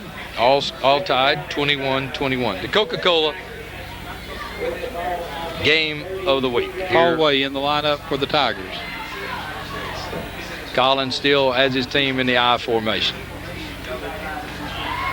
Quick pitch, Brandon Ashley following Greg Ewing. Boy, now he does a good job following him there too. It's on the stop. It's Stephen Whitty, the junior, the tight end, coming over to make that stop. Pickup of about a yard or so. That's Whitty coming up from the safety position, and you'll also hear Whitty going in for the dunk. That's exactly right. He's one of the basketball players. You know, on both these teams, several kids playing a couple or 3 sports. That's right. Another big third down play for the Tigers, Tony, as it's going to be third down and a long 4. The ball at the 30-yard line of the Jackets. This time, Brandon Ashley has running room, kicking it outside, now back inside, and Ashley gets it down to the 20-yard line. But I tell you what, Tony, the way he was juking around, if Stephen Whitty doesn't come up with a big play, Brandon Ashley might have still been running into pay dirt. Well, that's good play selection there by Coach Webb and his coaching staff. That bring up 1st and 10 as the ball spotted on the 20-yard line. So, again, the Tigers threatening during the third quarter with 8:15 remaining. That time, left guard Josh Bird, you could see him pulling back to the right side. He was leading the play that time. And Brandon Ashley, again, turning the play up the field quickly. I tell you, I really like the way Ashley follows Ewing down through there. This time the handoff to Ewing, a little miscue maybe as Collins gets it off. There's no gain on the play.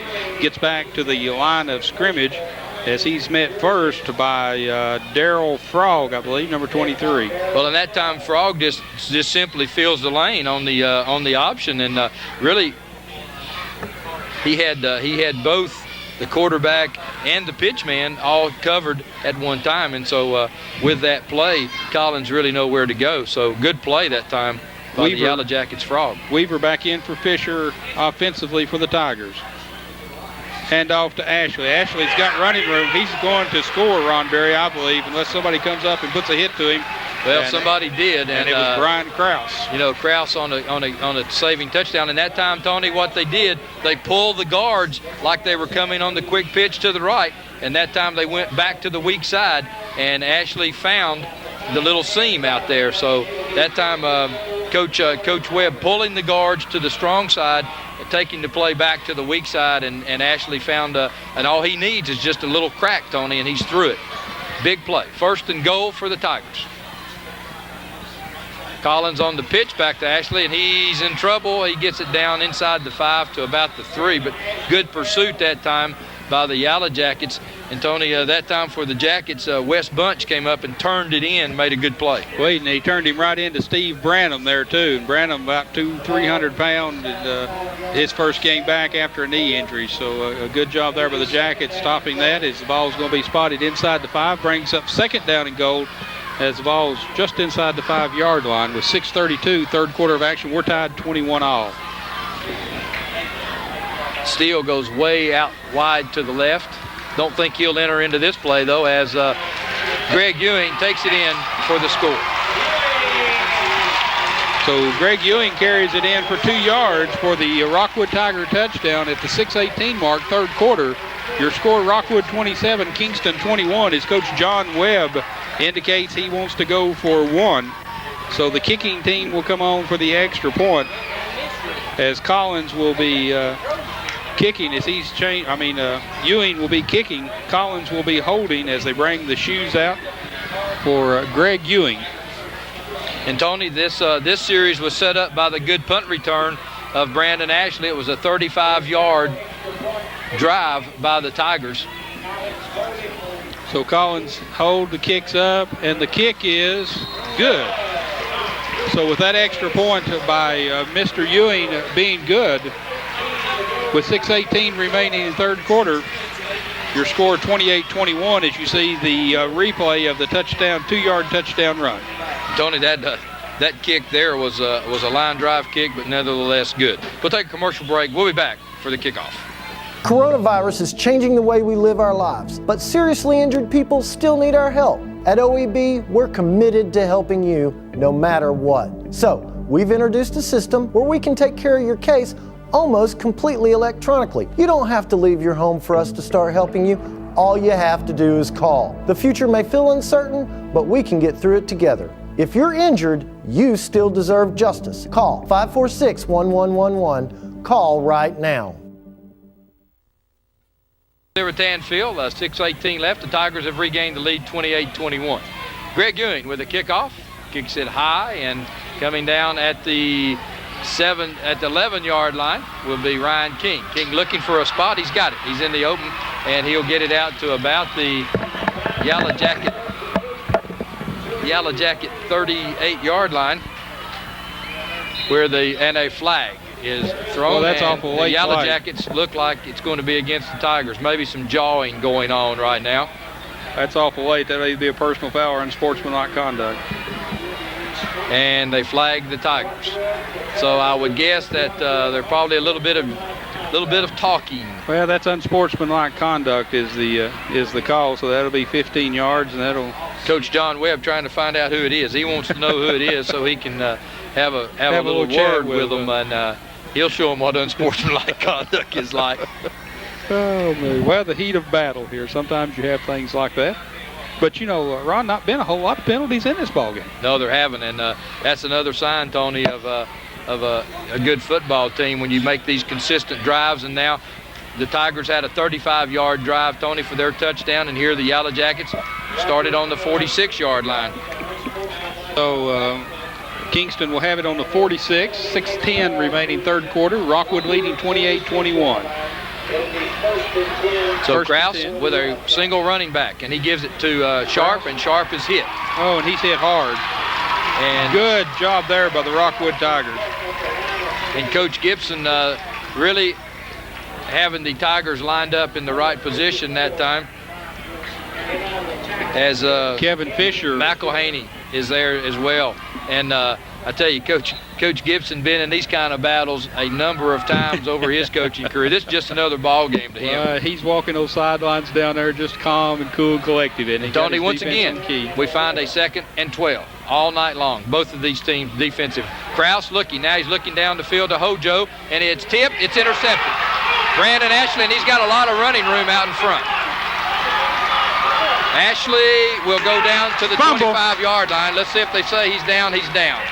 They're going to mark it at the 26-yard line, and they say he's down. So a big break. And Ashley, Brandon Ashley is up limping. But I guarantee you, Tony, unless it's a broken ankle or something, he'll be back. Looks like it may be a cramp or something, because I noticed when he crossed the 50-yard line here, he kind of changed like a hop jump, and he got a cramp about that time. But Marshall Coley is the one that brought him down. So the Tigers now will set back up offensively at the 26-yard line, as you see the replay, as Ashley just sitting back waiting, and you can see him right there, Tony, as you mentioned. Right at the 50-yard line is where it happened. A lot of movement on the Kingston line there as Greg Ewing gets the ball. And he's brought down by Luke McAmus. No flags down, Tony. Awful quick play then. Maybe Rockwood is trying to catch Kingston out of sequence there just a little bit. So that brings up a 2nd down and about 7 with 5 minutes to go third quarter. Rockwood leading 28-21. And Tony, no one yet been able to go out by 2 scores. So a big possession here as the Tigers now have Derek Pear in the slot. Look for a quick pitch to, there it is, to Greg Ewing, and Ewing still on his feet, and a flag. And that looks like perhaps it's going to go against the Tigers, as it was thrown right at a lineman there, Tony, and a Kingston player still on his back. Daryl Frog is down. Is that where the yes, so look for a clip right there. Look for a clip there, because he went down. As you notice, the medical team from Kingston coming out, and there's Mr. Eddie Lovin. They've borrowed from the UT training staff. And that time, Tony, they line up in the same formation as they had for a couple of the other short plays. As you see, Pear going out and getting the block. There you saw Frog on the ground and Ewing on down the field. So what they're doing is they're just lining up in the slot adding another blocker out in the front. Quick pitch, everybody's coming, the guards are pulling, getting as many blockers out in front as you see Frog on the ground. And that's a cramp as they're attending him with feet in the air and pushing back to the neck. Well, let's take a quick 30-second commercial break. We'll be right back. At OEB, we're committed to helping people who get injured. With the outbreak of the coronavirus, we understand you might be afraid to leave your home to get legal help. We want you to know that at OEB, we can get you your help by just picking up the phone. We can take care of almost every aspect of your case electronically so you don't have to leave your house. The future may feel uncertain, but we can get through it together. Injured? You still deserve justice. Call 546-1111. Call today. And Tony Brown, through my Roan Eye Center contacts, I can tell you that he's okay. Well, that's good. I'm going to go get me some of those contacts so I can see a little better. So Darryl Frog helped off the field, and the officials wind the clock now. We're ready to get play underway. With the penalty assessed at 2nd down and 15, Tony. I formation, pair the fullback, Collins back to throw. Looking down, got a man out here, and it's incomplete. Well, I tell you what, as Ron Fisher unable to come down with the throw at the 5-yard line. Now I want you to look over here where Davey Locke was at. He was wide open over here as he came back across and was going the opposite way. He was wide open at about the 15-yard line. Well, my Roan Center contacts will only allow me to follow one player. Well, here's the replay per scene, but here is the replay. All right, now where's and Locke Collins at? was only looking one Look place. there, see Locke wide open over here? See, he was only looking all the way for Ron Fisher. So Weaver entering the lineup now. Official timeout here to adjust something. It's Brandon Ashley back in at tailback, Tony, as Pear will come out. And they were working with him, so. And we got an update here. Oliver Springs 14, Lenore City 10. As you saw the Roan Eye Center update. 3rd down and 15, and I would guess that somewhere in this play, Brandon Ashley will touch the football, Tony. Well, they're going to pass. Nope. They're going to give it the other way. Ewing. Good move by Greg Ewing to get away from the first tackler, but he will not get away. As good pursuit by the Yellow Jackets that time. Well, Caleb Strader had him in here and couldn't get to him as he cuts back around to the right. And then Wes Bunch comes in and knocks him out of bounds. So that'll bring up 4th down and probably about 6. So we'll see what kind of play Coach Webb has in mind here for his Tiger fans. Well, Tony, you saw the good pursuit of the Yellow Jackets that time. You might look for a little screen, or you might look for the dump pass to the tight end that was successful here a little earlier to Jarris Butler, who's lined up on the left. Because no need to kicking here. They're inside the 25-yard line, so they're going to call timeout and talk about it as Rockwood wanted to see what kind of defensive set that the Yellow Jackets were in. So Scott County Harriman score, it's Scott County 21, as you see, Harriman 14. The score of this ball game with 4:15 remaining 3rd quarter. Rockwood 28, Kingston 21. Let's take 30 seconds. Everyone knows OEB helps people who get hurt when someone else is negligent. But with the coronavirus pandemic, you may be afraid to leave your home to get the legal help you need. As always, we're committed to keeping you and your family safe. So, we want you to know that we can handle your case almost completely electronically. All you have to do is call. The future may feel uncertain, but we can get through it together. Call 546-1111. We're here for you. 546-1111. Call today. Well, Ron Berry, I don't believe there's been a soul left this ball game, has there? Well, Tony, I was just thinking what a great night it is for high school football here as a tribute to these kids, all of these fans here. But right now, big 4th down play. Again, Collins back to pass. Good protection going all the way into the end zone. It's going to be out of the end zone. It's going to be incomplete. And the Rockwood fans wanting a flag as contact was made out of bounds there.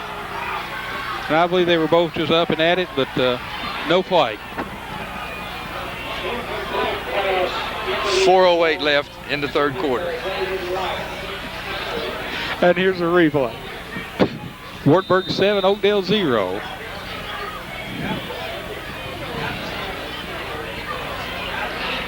And the push at the end of the play out of the end zone. No flags called, thrown, and it'll be Yellow Jacket. So the Yellow Jacket defense, Tony, stepped up and did exactly what they were supposed to do. They don't give in to the Yellow Jackets after the pass interception. And a fumble. Let's see who's got it. Yellow Jackets recover. Well, the handoff was to Sharp, and Sharp loses the handle on it. But again, Tony, it's going to be second down and about 12 or 13 yards. Well, it looks like Rockwood's got a player injured here. Let's check. Well, Donnie McElhaney has a little ankle injury maybe as he limps off. Coming in for the Tigers to replace him will be Matt Bright. McElhaney played an excellent ball game thus far, Tony. We've called his name several times on that defensive front. Second down and 12, 3:30 left here in the third quarter. Yellow Jackets taking over at the Tiger 22-yard line. Kraus back to throw, quick pass, incomplete. Incomplete. As it hit the ground, the official right on it. Kind of threw the wrong side there. And if he'd have called it complete, they could have come and asked for a BBB replay. We would have showed him that it hit the ground. So Marshall Coley, the intended receiver, kind of threw the wrong side to him as Coley was split left and King was right. So that's going to bring up third down and about 11 for the Jackets. And again, you know, we've had third and 11 several times. Watch him to see to try to hit on a little crossing pattern, and there he is. He's out there open and a little high. But again, Ryan King. And Tony, I tell you what, this young man really can run the pass routes. He finds the seam, got wide open, and just unable to complete it. But another good play by Ryan King. They'll work those eventually, and they'll connect. So the third time for Kingston to punt the ball away, it will be Cobb back to punt as he'll field the ball at the 6-yard line. Greg Ewing with an equipment repair on his helmet. And now Greg says, I'm okay. Now Greg Ewing coming up to the line, so the Tigers are going to put a rush on and leave Brandon Ashley as the only receiver back. So Ewing coming up at the outside, he's going to try to block this punt. I don't know if anybody's seen that, but yeah, there they pick him up there. So the kick is off, and a dandy. What a punt. It drives all the way back to the 33-yard line as Brandon Ashley, and he goes down. Well, that's going to be problems there. Well, there's a flag down, and Ashley got caught that time. He thought there was a late hit, got up, and just lost his focus, and probably going to get 13. And the Yellow Jackets, Tony, are going to come out of what I was fixing to say. The Tigers would have excellent field position. Instead, the Yellow Jackets are going to end up with great. But that was a tremendous punt by Mr. Cobb. Well, now Ashley needs to get his composure here, or he's going to be in trouble, and that's what Coach Webb's telling him over here right now, because the Tigers can't lose him. Here's the replay, Ron, and what a high, long kick. Well, Tony, as you see this at the end of the play, right there, now both teams are penalized. There you see the join and the hit. Now, the official probably did a good job there. He's called both of the players, so it's going to be right there. 1st and 10 Tigers at the 40-yard line. But again, you can't risk acting like that this late in the ball game. 3:01, 15 yards there. It's huge. Okay, now the Tigers got 2 players down over here, it appears, with cramps, as the medical team and several working around a couple of players on the sideline for the Tigers as Collins, the quarterback, brings his team to the line. 1st and 10. Kingston switching. Well, Kingston in an 8-man line, Tony, yeah. and Ashley gets outside, cuts it back in, and he's going to be hit as Wes Bunch comes in, and Luke McAmis come in on the stop. He's hit first by Wesley Bunch, number 42. 2:45 remaining third quarter. Be second down and 8. Rockwood leading 28-21. This is the Coca-Cola Game of the Week, a live production of BBB Communications, brought to you via the Comcast Cablevision system. Yellow Jackets, Tony, right now are just lining up and really coming with everything they've got. There's 1, 2, 3, 4, 5, 6, 7, 8 men in the up zone there, and Ashley weaving his way, and he's going to get across the 45 to about the 46-yard line. Luke McAmis on the tackle for the Yellow Jackets. Clock running, and it's going to bring up about third down and a long 4 probably. So a big third down play. The clock running, though, and now we're going to have a timeout. Official timeout. Let's see. I don't know what they're looking for here. Maybe they're just tired. Well, now they're going to run. They're going to wind it up. So at the 2-minute mark, it's going to be third down and a long 4 for the Tigers. The ball at their own 46-yard line. Mike Locke So, entering we'll the see. lineup for the Tigers. We'll see if Coach John Webb elects to stay on the ground here where they've had pretty good success. Again, 8 people lined up here for the Jackets, and he'll try the little floater, and it's incomplete. Oh, I'll tell you what, just over the fingertips there. Well, Jarris Butler had position again, and that's the one we thought, Tony, perhaps they'd go to on the 4th down play. They go to it here on 3rd down. Butler unable to do it, and David Collins, for the first time tonight, will go into punt formation for the Tigers. I tell you what, he went up awful high. I thought he was about to come down with that ball. He did everything he could do to try to come down with it. Again, like you said, he was wide open in there. Good play selection by the Tigers. Collins on the punt. It's a high punt that'll go off the side of his foot. How is it going to hit? It takes a Rockwood bounce, and it'll be down at the 24-yard line of the Yellow Jackets.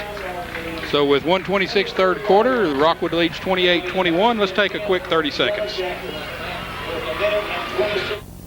The coronavirus is changing the way we live our lives, but seriously injured people still need our help. At OEB, we're committed to helping you no matter what. So, we've introduced a system where we can take care of your case almost completely electronically. You don't have to leave your home for us to start helping you.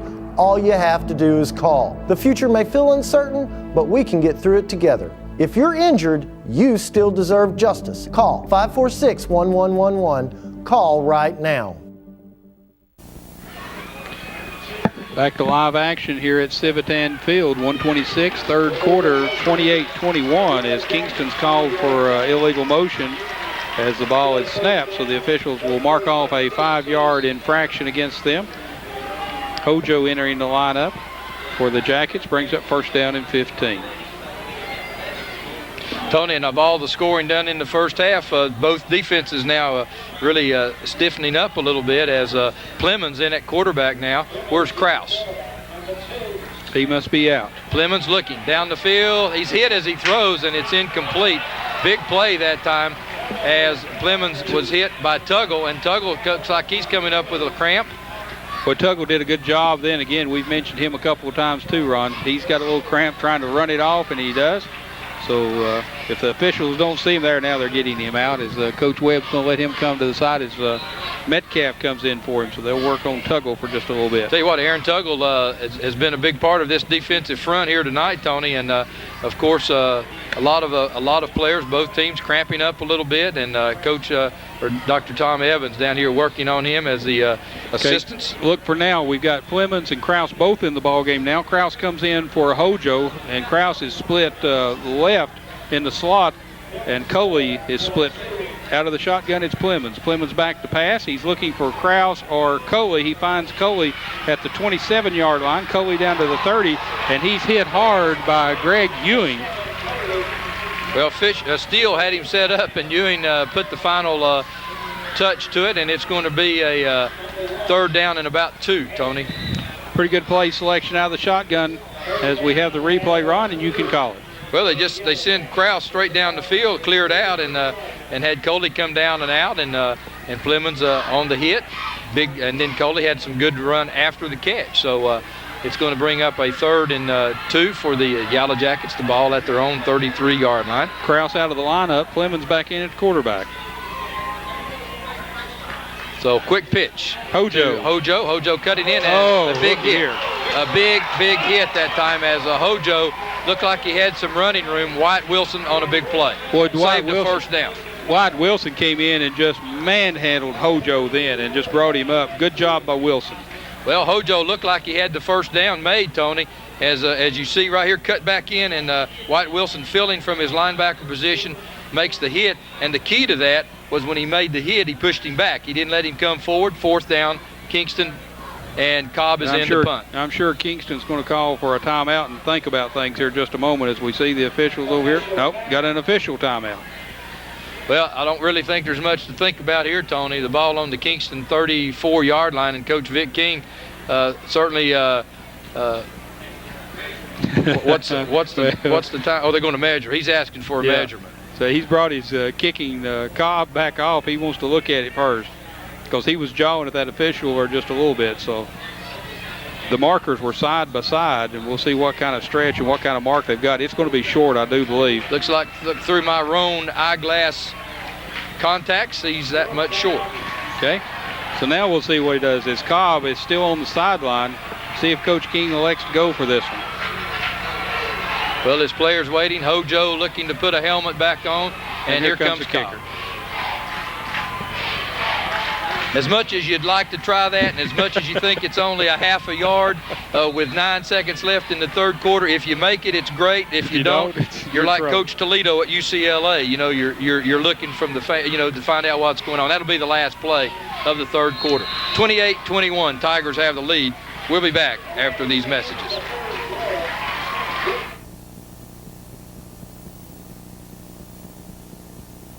At OEB, we're committed to helping people who get injured. With the outbreak of the coronavirus, we understand you might be afraid to leave your home to get legal help. We want you to know that at OEB, we can get you your help by just picking up the phone. We can take care of almost every aspect of your case electronically, so you don't have to leave your house. The future may feel uncertain, but we can get through it together. Injured? You still deserve justice. Call 546-1111. Call today.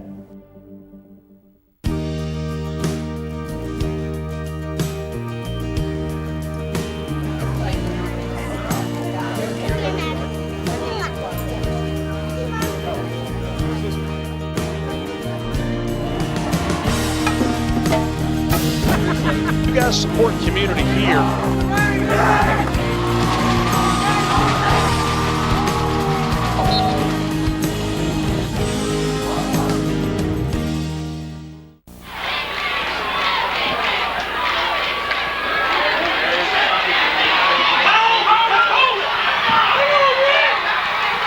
Now, did you see the fake punt? They were talking about it right there, Ron Berry, as they came back around, and Coach King pulled some things in, and they had a little trick play in there. It pays off for Kingston.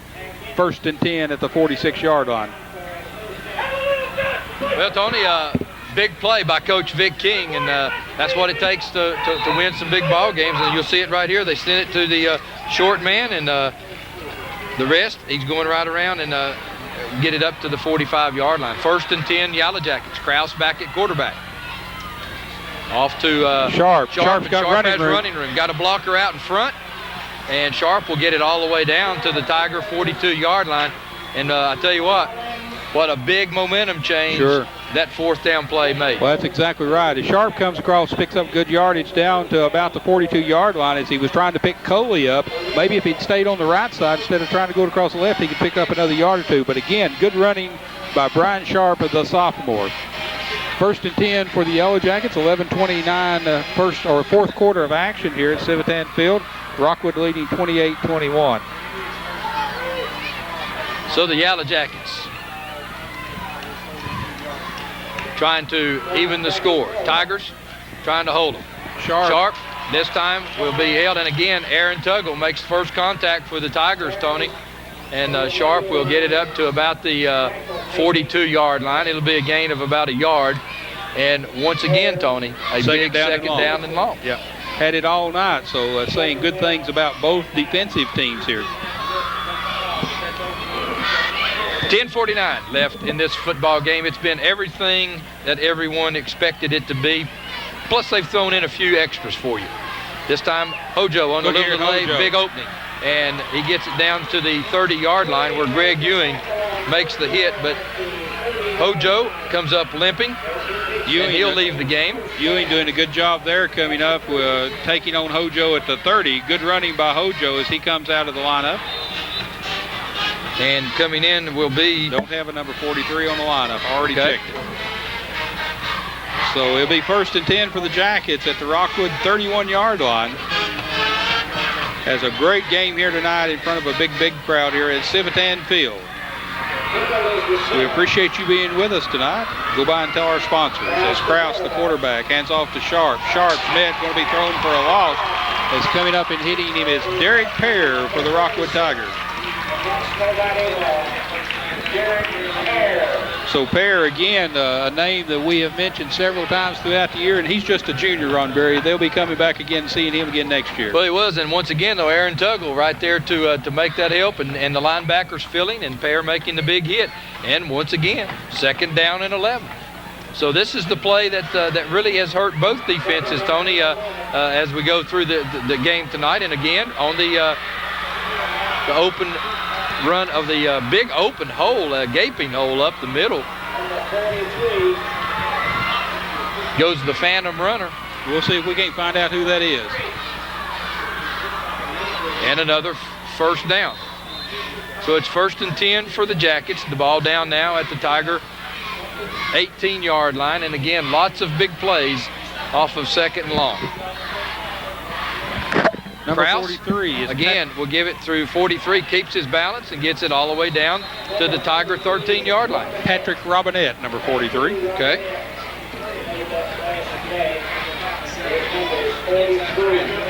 So Robinette on 2 big plays there for the Jackets. And Tony, this is after a depleted running core. Now this is after Marshall is out. This is after Hojo is out. You know, you've already brought Sharp in, so now Robinette coming in doing a good job. Split backfield. Krause back to throw. Looking in the corner, knocked down. Oh, good job. Reuben then. Reynolds. Reynolds has got that height there. It looks like he was trying to dunk the basketball then. So Reuben Reynolds with a big hand up in the air. And it'll be 3rd down and about 5.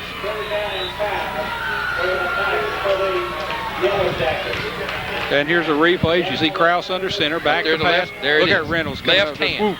Good camera work, guys, as he saw the big left hand of Reuben Reynolds. Now, look for King on a corner flag route, as this time they're going to give it Sharp. to Sharp instead. Sharp tried to put the stiff arm on Fisher, but Fisher comes in, and he's the dominant defensive player on this particular play. He brings Sharp down. That's going to bring up 4th down after a gain of about 1 yard, and we're going to call it 4th and 4. Well, I would Closer guess to 5. Coach King is going to go for sure here now as you're down 7 with 8:19 left, and the way the game has gone, Tony, I'm sure Kofer is good from here, but big down. Krause back in at the quarterback slot. Robinette, King, and Foley. Krause back to throw. Looking, being pursued. Still loose, and he's down.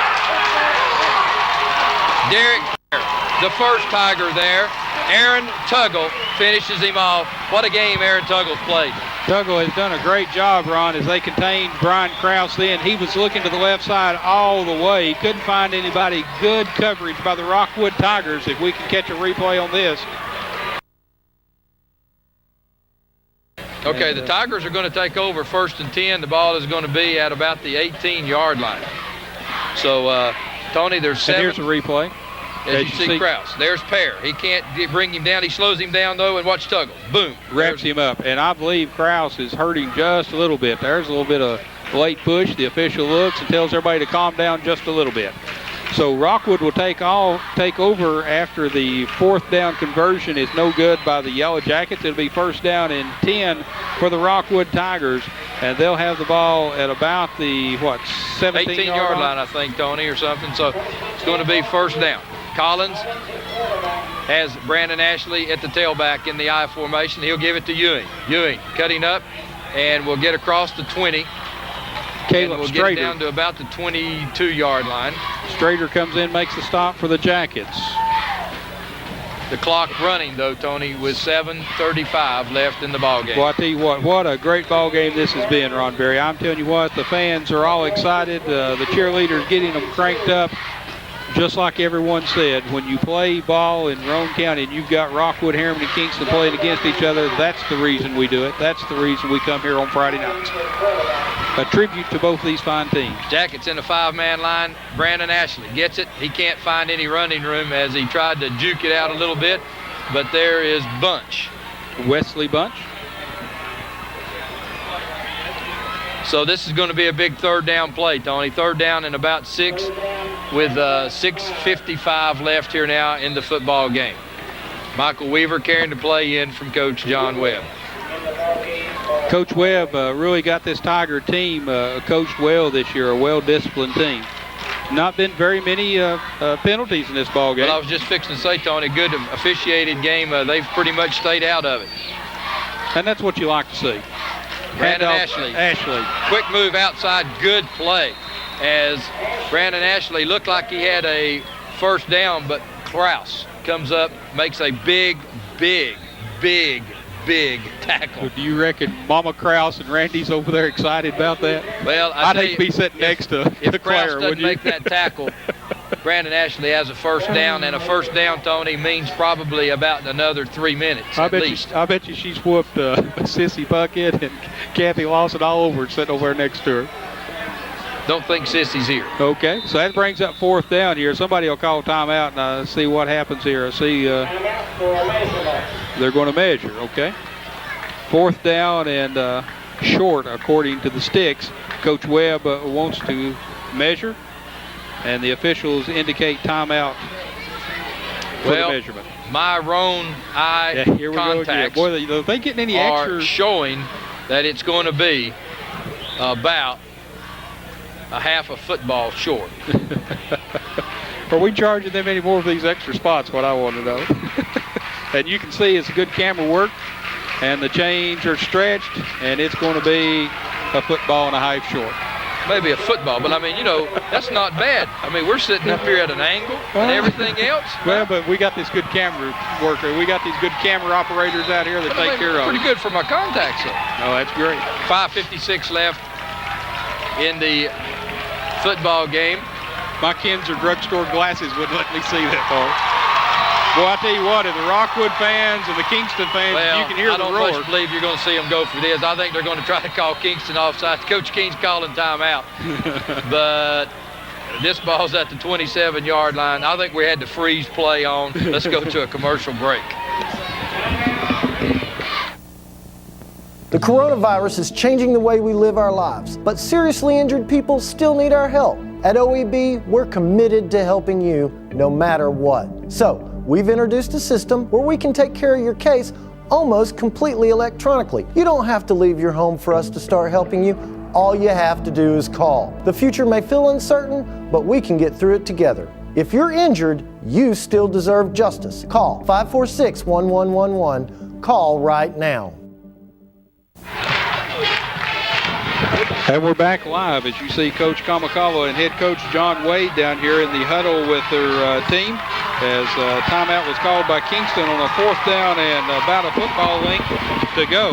As again, the Rockwood players turn to their fans, wanting them to get involved in this, as back to punt the ball away will be Brandon. Now they're going to go for it. Well, Tony, look at the flag. If you punt it, you're punting it into probably a 35-mile-an-hour wind. Let's see if it's the freeze. Yeah, it's the freeze. It's the freeze. Now they call timeout. Yeah, it's the freeze. So look at the flag, though. It's, I mean, if you kick into it now, you're going to be kicking into a strong wind. We've got 5:49 left in the football game. Can we get a shot of that flag up there? The wind has picked up quite a bit there as it's standing. The Old Glory is really doing some waving up here, as you see, as Ron Berry was talking about. Rockwood would have been kicking into that wind. And so the freeze play on. But the freeze play, Tony, has cost Kingston a timeout. So Coach Webb didn't come out with it empty. They took a timeout, which is important. Now, David Collins is going to be kicking to Ryan King. You would expect Kingston to have good field position, but we expected Rockwood on the last punt, and it didn't happen. So, you know, you probably Kingston's going to try to block. They're going to try to block it. They've got them all. And if you'd have your rathers, you'd rather Collins try to kick it away from King. But then Kingston doesn't send anyone after it. So there's the kick. It's going to be short. Well, it takes a Kingston bounce and then a Rockwood bounce. You're exactly right. So it's down at the 49-yard line where the Kingston Yellow Jackets will have it first down and 10 at their own 49-yard line with 5 minutes 37 seconds to operate in. They trail 28-21. Rockwood leading this series. And you know the newspapers, even the statistician Earl Knopf said it was going to be a 3-point game. The News Sentinel said it was going to be a 6-point game. Me and Mike Richards went crazy, and it went 20-something points either way, so we had a 40-point spread, I think. I don't recall yours being either way. Oh, don't you? I think it was. I think we got in trouble there once. Brian Kraus bringing his team to the line of scrimmage. Quick pitch out to Robinette. Robinette gets good running room. Good cut, Robinette still on his feet. Down to the 30-yard line. To the Tiger 27-yard line goes Mr. Robinette. And again, Tony, this is a youngster that's come into the ball game. And, you know, on the depth chart, he's got to be number 3 or so. And here's a replay. Well, they got around the end, and from there, the linebackers are out of position. It's all the way down the side that time. So once you get around the end, you're really asking your linebackers to come up and do a lot. Well, Yellow again, Jackets got a big play. Kingston deep in all the slots, it appears. So Sharp, look at Sharp with this running room here as he's going to pick up another first down, Ron Berry. So the momentum shifting back toward Kingston in the last couple of plays here. So McElhaney on the tackle for the Rockwood Tigers. And again, we would remind everyone to stay tuned immediately following this live broadcast to the Friday Night Scoreboard Show with Ron Berry and Mike Richards. Which may be a little late tonight because I am not leaving, Tony Brown. Don't blame you a bit. Notice Mr. Richards already left. He'll be up there taking care of things. Robinette, and a good play by Kevin Fisher. So Fisher comes in and snuffs Robinette's run there as he's brought down at about the 17-yard line. It's going to be a loss. That's going to bring up second down in about 13 as Tuggle also mentioned his name a bunch tonight. And Tony, you can get down to about the 6-yard line for a first down. So this is, of course, obviously it's a crucial series because it very well could be the last series that you're going to get offensively. 28-21 with 4:20 left. One thing about it, BBB and Comcast bring you some exciting ball games on the Coca-Cola Game of the Week. Sharp, the ball carry on the handoff from Krause. He's going to pick up about 4 or 5 yards down inside the 15. So he gets back what they've lost inside the original line of scrimmage, and Rockwood has 2 players slow getting up. Well, there's Tuggle and Wilson again, and both of them get up with cramps. And Tony, I tell you, I can't believe that before this series is over, we're not going to see Ryan King on a flag pattern in the corner, which is a patented Kingston play. Well, here he comes, split out to the right toward side the middle corner. And come back to the flag of the corner of the end zone. This time, though, they give it up the middle. And Kevin Fisher got a big lick that time. On Robinette. As did Fisher. So Pear, Fisher. And it's going to bring up 4th down. Well, this is 4th down and about 8. Let's see if the Jackets take a timeout now here to make sure they've got what they want. Yes, good call. Vic King is going to take a timeout, make sure everybody's on the same page on this 4th down and 8 with 3:17 left. His team trailing 28-21. We'll be right back. At OEB, we're committed to helping people who get injured. With the outbreak of the coronavirus, we understand you might be afraid to leave your home to get legal help. We want you to know that at OEB, we can get you your help by just picking up the phone. We can take care of almost every aspect of your case electronically, so you don't have to leave your house. The future may feel uncertain, but we can get through it together. Injured? You still deserve justice. Call 546-1111. Call today. Scanlon Lumber Company been with us on the Game of the Week since the start. If Who I'm not helps you familiar. deal? Scanlon's, that's 3 locations to serve you: Rockwood, Harriman, and Kingston. Well, Tony, thus far this football season, this is the most important huddle that Coach Vic King and Coach John Webb have been in. Coach Vic King needing a big 8-yard play out of his team. Coach Hoot Gibson walking off the field, been doing it for more years than most people can remember, has told his football team what to do. All right, now look here. Clemens at quarterback. Trips wide to the left. Clemens back, and here comes Fisher. Fisher on the run. And the ball's in the air. It's knocked down and caught. Touchdown! Brian Krause! Goodness gracious, what a play there. Well, Tony Brown. It was up for grabs. Both teams. That's right. Both teams doing exactly what you want them to do. Kevin Fisher all over Clemens. Clemens does what you want him to do on 4th down. You got to throw it in the end zone. The Rockwood Tigers had 3 people Here's there. the replay. Here's Look here. Fisher. There's the hit. Now the Look ball's here. in the air. 1, 2, 3. It's tipped, and guess who's there? Brian Krause.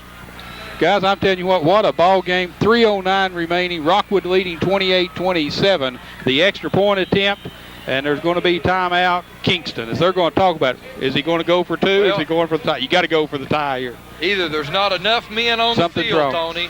Either there's not enough men on the field, or Coach Vic King's his mind's running right now. Or he's making Rockwood think. But I think there was probably 10 men on the field. Replay. Let's look again. But now watch. Kevin Fisher coming from the left side will be all over Look here. Clemens. Dylan Clemens runs back. He throws it because Fisher's fixing to hit him. It's short. There's a man tipping it at the 5. How important is that tip drill during the week? Well, and Tony, it goes from the 5-yard line into the end zone. To about 1 or 2 yards in the end zone is what it does. I mean, it doesn't. And if we can play that again, let's have one more look because let's that's get the kick tip here of first. all tips. All right, let's get the kick, and then we'll go back and give him time to rewind it here. As Dylan Clemens, the quarterback on that last touchdown play to Krause, will be the holder. Kofer, the kicker. A big, big kick as the kicking game. I guarantee you that Mr. Rivers is watching over here right now. The snap, the kick, it's up. Good. It's good. We're tied.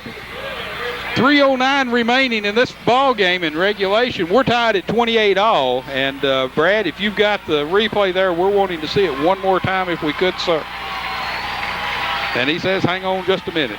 Listen to the crowd as you see the congratulations going over to the other side, and here comes the replay. Now, Tony, watch where this ball is tipped, Tony, and watch how far it goes in the air, and guess who's there? As Mr. Krause. Now, it's going to be tipped right there at the 6-yard line. Good job, Brian Krause. All the way in. And look at Marshall Coley coming over here, doing a little officiating there. We're going to run it back here one more time. Brian Krause on the reception. Now slow it there. We go. Boy, what 1, camera 2. work is Good this? job, guys. Look at Krause leaning, falling. I've got the ball. Touchdown. Good job in the truck. I'm telling you what. Good job, guys. And now we're going back to live action as both these teams playing great tonight. The fans, you can hear them in the background, ladies and gentlemen. Well, I can't wait to hear the call-in show tonight. This is the kind of ball game you hate for anybody to now, lose. what kind of kick we got now? Well, they're going to go ahead and kick it and try to get it through here, and it's a good job by Ashley, and he's kicked it into the end zone, and he's got to bring it out now. Yeah, he had touched it. So Ashley trying to get a seam, and here he comes. And Ashley is going to be hit at the 28-yard line. Good job there. After he fumbled the ball just a little bit, he has enough thought about him to come back up and make a good return there, Ron. Tony, still 2:56 left. Do you recall how many times teams have scored tonight in less than 2 minutes and 56 seconds? Several, hadn't there? Several. So a lot of time left here. The Yellow Jacket defense versus the Rockwood offense. Ewing and Brandon Ashley in the I formation. Collins gives it to Ashley. Ashley finding running room over the middle. Ashley sidestepping, twisting, and he'll get it out to the 42-yard line, 1st and 10. And again, Wesley Bunch on the stop. A good job there running by the Rockwood. Ashley coming out as, again, Tony, he's probably run for 400 all-purpose yards tonight. He's still limping just a little bit. So that means that Derek Pear will probably go in at fullback, and you'll trade tailback. You'll pick up Greg Ewing. Not a bad runner. He's only had a 95-yard kickoff return and a number of yards on the ground. And that's exactly what happens, as you've called it correctly. Collins. Looking for the dump pass, and it's incomplete again. And that pass has been there repeatedly tonight, Tony, as Butler unable to come down with it, but it's been there. That's the 3rd time tonight, and it's been there every time. Well, so the Tigers under the 7-man front of the Tigers, of the Jackets, quick pitch, and it's incomplete as they try to hit it out to Mike Like on the screen. Yellow Jackets in pretty good shape out there as Robinette was in the vicinity, as long with Frog and Fisher out to block. Did you see who was rushing in there? Great old big number 75, Landis Witherspoon. He was coming up, had them hands up every which way, just a junior. Yellow Jackets, I think, Tony, have 1 timeout left.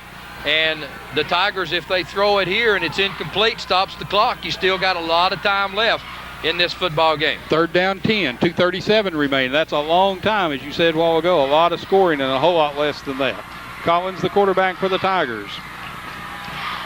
Pass. Again, the other side to Ruben Reynolds, and the big man gets first down. And it's a 1st down.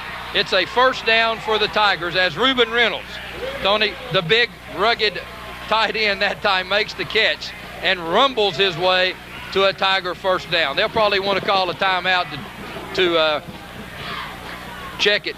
Well, they're going to measure. but that's a first down. Yeah, you can tell from here it's a first down. Frog and Bunch on the stop then. That official is not wearing Roan Eye Center glasses. What this does too, Ron, it gives both teams, they both would have liked to have had a timeout, so they get them a little break here as Frog goes over and talks to Coach King. And on the Rockwood side, as we see, and there you see, ladies and gentlemen, talking, what those good eyes can do for you. First down, right at the end of the football. Now, Tony, if the Tigers, they need to be getting a play ready because, they need some time now to, I think they have at least 2 timeouts left, Kingston with 1. Well, Bowling was over here talking to Coach Webb, and I'm sure they sent the play in pretty quick there and getting it ready as Collins brings his team, gives it the call, 1st and 10, 2:10 remaining. Now, is the kicking game huge or what? Oh, big time right here, too. Now what's wrong? The officials step in, timeout, equipment adjustment on Kingston as they look across the way there. Somebody's shoulder pads have become unharnessed. I think that's, is that 74? That's Cantrell, Travis Cantrell, I think. Well, we're down to 2:05, folks, and I tell you what, anybody that wants their money back tonight has a lot of nerve because this has been one heck of a high school football game. Many, many years, Tony, since Civitan Field has entertained this kind of crowd, this kind of ball game, 2nd week or 3rd week of the year. And I take that back. That was Brian Swicegood who's in the lineup for the Yellow Jackets. Now here comes Collins as he was over. So we're going to be under 2 minutes after this snap. Derek Pear, the fullback. Collins look at the pressure. Look at the rush. And Collins is going down. Witherspoon. And Collins is going to be down at the 50-yard line. They need a timeout. Well, I tell you what. They get it. David Collins did a good job there holding on that ball, Ron Berry, because those 4 defenders of Kingston, did you see the hand movement in there? And Collins really did a good job there keeping that ball from getting stripped away. So with timeout, 1:46. All right, let's get a replay, they say, just of what we were talking about. Look, here's Collins now. He's under center, takes the snap, comes back, look at Witherspoon. There's Witherspoon, there's Cody Hall. Now look here. Watch him grabbing and nugging at the ball. But again, they're not blowing the whistle. There they blow the whistle. Now, Tony, with 1:46 left, obviously the strength of the Tigers is the running game. So from the Yellow Jacket side of the ball, you're going to line up about 8 people and really bring them and try to do just what they did. So, the Tigers are probably trying to do something now that they don't do as well as they'd like to do, and that's throw the football. But this is a big 2nd down play now, 2nd down and 14. You got to get at least, if you're going to try to even get close to a shot. He's back to pass. Collins looking. That's going to be overthrown. Could possibly be intercepted. Oh. Krause again on the tip drill, and Robinette almost comes down with it, Tony. So that brings up 3rd down and 14. So again, long yardage there. I know there's a bunch of folks that have come in from West High School probably tuning into the game. I bet Frank at the bank and his crowd's over there, and JB and all of them over there watching the ball game. Well, we'll tell them the score's 28-28, Tony, with 1:39 left. The Rockwood Tigers have the ball at their own 49-yard line, 3rd down and 14. Now, with 1:39, Tony, if you can pick up 8, 9, 10 yards of this, then you probably go for it on 4th down. So we'll see what play selection Coach Webb has sent in. A running play. And watch Kingston maybe take a timeout right here, Tony, to try to keep some of the clock. I think they only have 1 left, but I believe they'll save it, Ron, because it's going to be 4th down and so you're going to waste. Yeah, you're going to waste though, Tony. There's going to be a lot of time run off the clock right here because the Tigers, if anything, may even take a penalty. Let it all get every tick you can off of it. Maybe we're going into overtime again, and maybe he's thinking that he can have a better shot from the 10. That'd be something to have 2 straight overtime games of the week in a row, wouldn't it? So they're going to try to milk it all, and Collins was going to be less than 1 minute. And Kingston, they don't have anybody back, so they're just going to let them down the ball wherever it may fall. Not a very long kick. Takes a Kingston bounce. They're going to down it at the 27-yard line. And there'll be 51 seconds remaining. We're tied at 28. What a ball game this has been, Ron Berry. Now, just the reverse, Tony, the Yellow Jackets throw the ball about as well as they run it. Yep. So, don't be surprised now if you don't see Krause unload one.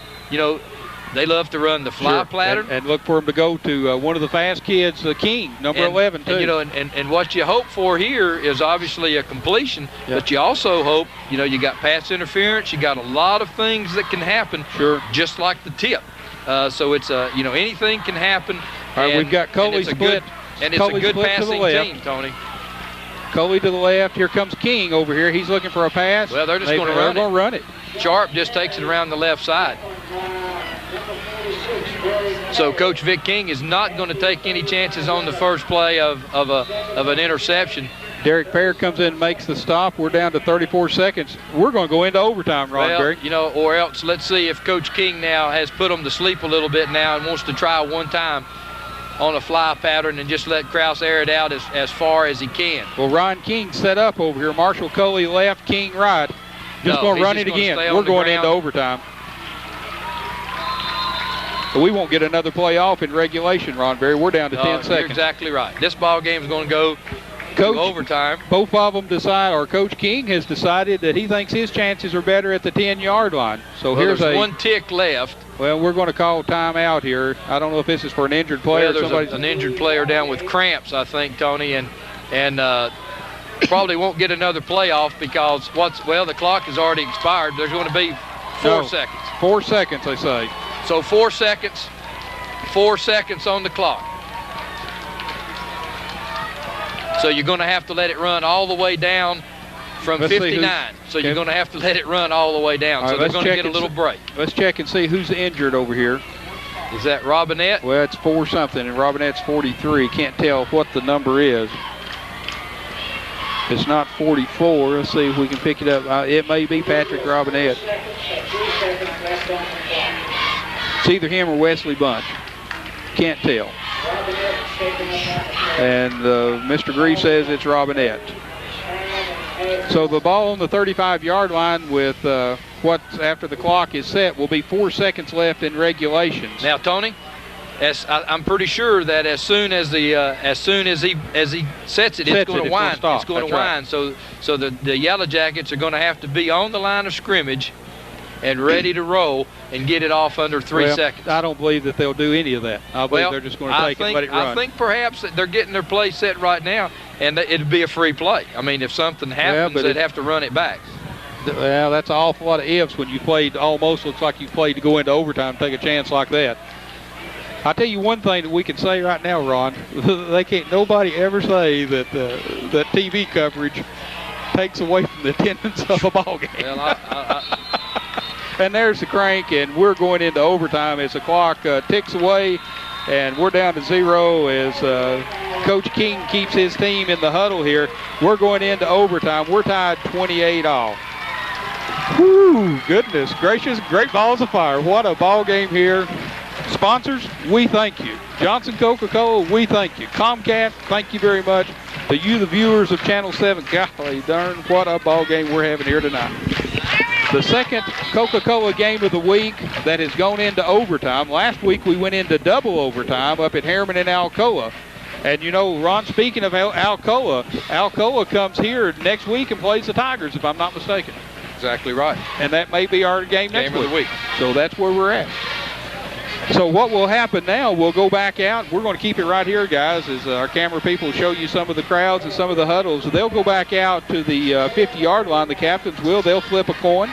We'll go down to the 10-yard line, and everybody will get a chance to score. They'll have 4 downs. And we'll see what happens. And if the truck is listening, if you'll pipe up the other microphone here, we're going to be joined by Mike Richards here, who has also not gone to the studio for the call-in show. Just Mike, don't pull real hard. What do you think about Mike. the call-in show? Guys, I can't wait to the call-in show. I'm not sure which way it's going to be. If I'm going to be eating crow or what it's going to be. But, well, I tell you what, if anybody calls in and wants to eat crow tonight, I tell you what, they haven't watched this football game because this is one that nobody deserves to lose. Unbelievable, Ron Berry. You know, I can't remember when I've seen a high school football game like this. And, guys, I've been going to a lot of them since 1955. I can. And nothing like this. Well, Kingston, 1991. Oh, what a game that was.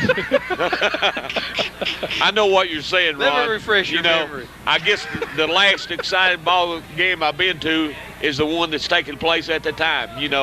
We've talked about this. Love high school football, and what a night for high school football this has been. Can't wait till the call-in show, Ron Berry.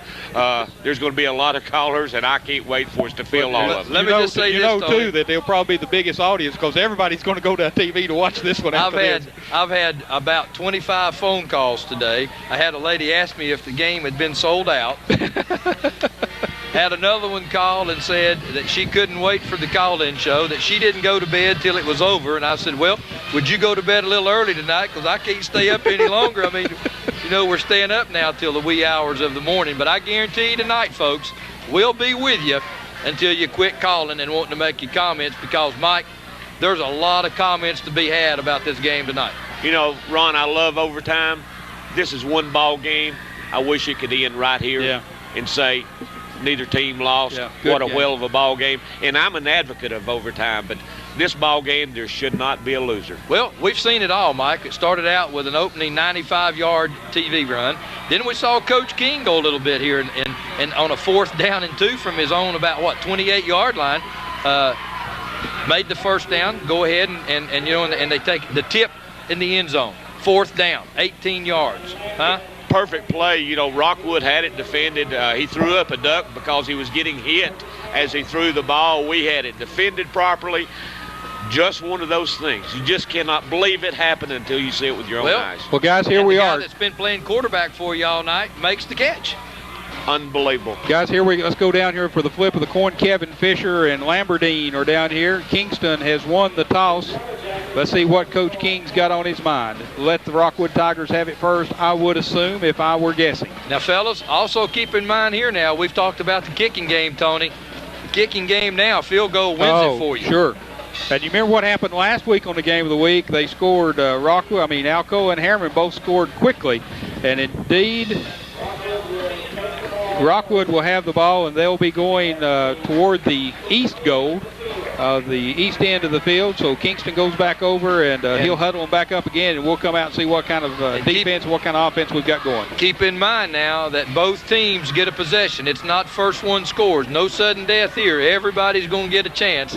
But if both teams score, we'll go line it up and do it again. And what you do here, the reason that Coach King or whoever wins the toss, you want the other team to do it first. Give them, that way you know what you've got to do. If you hold them, they don't score, you can, you've got kick a field goal on first down, and you get out of here.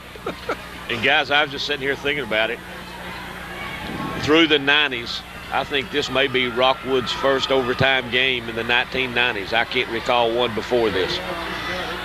Well, if it has, it had to be, it had to be. Hey, guys, look over here at the fence. Everybody moving to this end. I want you to look at the fans. Look at them. They're all swarming to this end, all around the they're anticipating kicks, touchdowns, and everything as the fence crew moves down this way. What a ball game you're seeing. Maybe a little bit of harassment in there, too, Maybe. They're all coming from the Kingston side. That's fans. So here we go. First down of overtime. Collins under center to Brandon Ashley. Ashley around the right side, and he's going to get to about the 7-yard line, but I tell you what.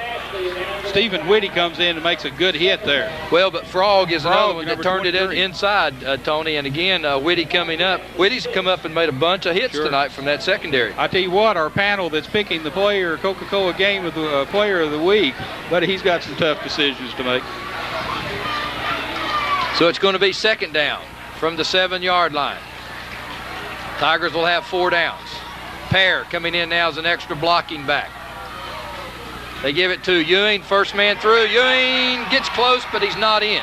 Ewing will be very, very close. They mark it just inside the 1-yard line. So Greg Ewing with a big spurt up the middle. Boy, good running there by Ewing. They're going to mark it on about the 1-yard line. Inside, right at the 1 it looks like.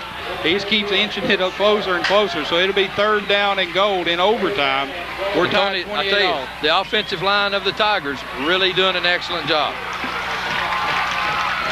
Ewing scores. Touchdown. So overtime, the Tigers score. Now they'll call on Greg Ewing, Mike, for a big big. I tell you what, extra again, point. the kicking game. Well, guys, I want to tell you, each team have made their 4 extra points, but I'm telling you, they've been thrilling extra points tonight. What goes through there is good, but, some of them have been really interesting. So this could determine a lot. He's got timeout for an equipment adjustment here, as the officials indicate. So the punter will come on, the holder will come on, Collins will be holding. Well, I was just looking, Tony, Greg Ewing on the sidelines over here, and I'm not sure. I'm afraid that He's his hurt. injury, and he may not be able to. Here's a replay on the touchdown. As he goes down, we can see he's wallowed around on his knee. You can see he comes up with a little bit of pain there. Okay, now Greg, let's see. Well, there goes Ewing back in, but I don't know. I haven't seen him put the kick. There's the kicking shoe. Collins has it. Okay.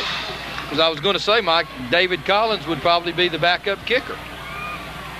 Well, there'll probably be a penalty here for delay again. I don't think. Well, they're just now winding it up, Tony. So the Tigers actually got a big break. He don't have the shoe on yet. But he doesn't have the shoe on. No, but they got a big break. Well, don't know if it makes any difference here or not. He's probably still good for the extra point from another 5 yards. But still, you'd like that familiar zone there to kick it in, and you ain't going to hurry out and see. They've already gotten a big break. Now you're going to have to call. This is a good call. Yeah. Why hurry it up? Call. Why hurry it up? Yeah. Because they're getting awful close right here too. And plus the fact that you give Ewing a little time to catch his breath. Well, he doesn't have the shoe on yet either, so that's a must too, because it looks like maybe the tongue is bent back under his shoe. He's having to relace out there. So Coach King gives him an opportunity to go over and see what kind of defense he can put together. Guys, that's a tough deal in high school football, because generally your kicker has been playing all game. He plays every play. And it's just a chore to get your shoe on. Some people watching tonight might not understand that, but he still looks like he's hurt. Well, you can just tell from looking at his body language that he's aching, probably from his head to his toe. And Mike, you make a good point there, because you can always see in that overtime, as soon as they went into overtime, you'd had your kicker practicing over here on the sideline most of the time. Exactly right. That's a difference between high school and college. Well, that's a plus that Kingston enjoys. The snap is up. The kick is good. Well, I tell you what, if he's hurt, he kicked it down in Black Creek. So that was the best kick I've seen tonight, ladies and gentlemen. Yeah, he kicked it down in Black Creek, and when they retrieve the ball, we'll have the kickoff. Oh, goodness. Well, so now the Tigers go up in overtime. Now Kingston will have 4 plays, same end of the field. 4 meters. Scott County 28, Harriman 21. And this is where the tip pass occurred at this end, Mike. And I tell you what, Clemens coming in at quarterback. Kraus will obviously go back to receiver. And they've still got Ryan King in, Marshall Coley in. Coley split to the left, King to the right. Kraus at a running back. Running back position. Dylan Clemens back to pass to Coley. Coley close to the end zone. They say he's down at about the 1 yard line. Well, hey, it didn't take the Yellow Jackets long to get right there at the goal line. I tell you what, this, again, the depth of Kingston, when you can come back from a senior quarterback, Krause, and jump to a junior quarterback in Clemens, you come in overtime on a 9-yard pass. Mike Richards, that's a luxury that our caller's been calling in. As you see the replay, and there's the pass to Marshall Coley, who's a junior also, carries it down to the 1 yard line. Tell you what, Fisher came up with a big hit that time to keep the Yellow Krause in at quarterback. Krause on the keeper. There's a flag on the play before the snap of the ball. This can be critical right here, boys. That's real critical. In overtime, flags a lot of times what kills these ball clubs, and if this is against Kingston, this could be a critical play for them. The officials concurring with one another. And on the other hand, if it's against Rockwood, there's not much harm done, because you get half the distance and it can't be but a foot or two. So the officials will let them give us the indication here. It's against Rockwood. So that's about a 1.5-foot penalty. Right, about a 1.5-foot penalty versus 5 yards for Kingston. I'm not sure Kingston it's even that far, boys, because I think he was at the goal line.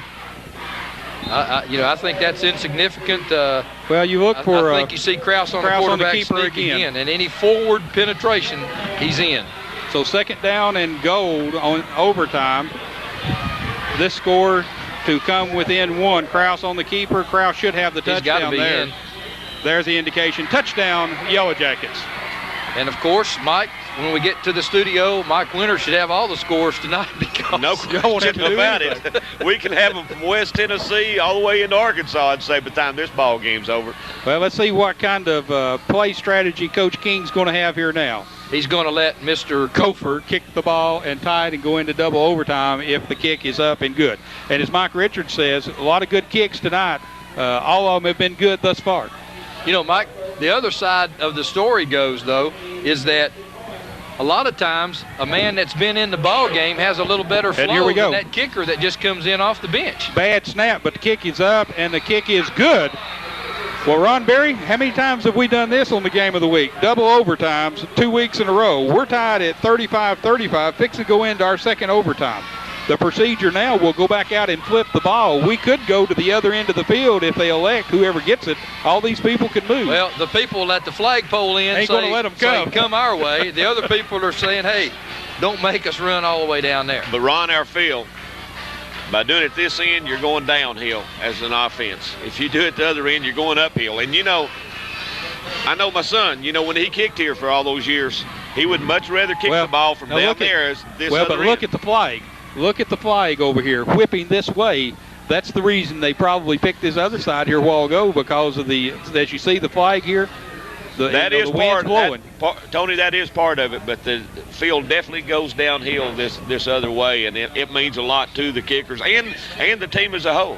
Well, guys, we're going to keep her right here. We're not going to go to any commercial breaks until the conclusion of this ball game if we can. Tony, I think we got a score: Scott County 28, Harriman 21. That's what I heard there just a second ago.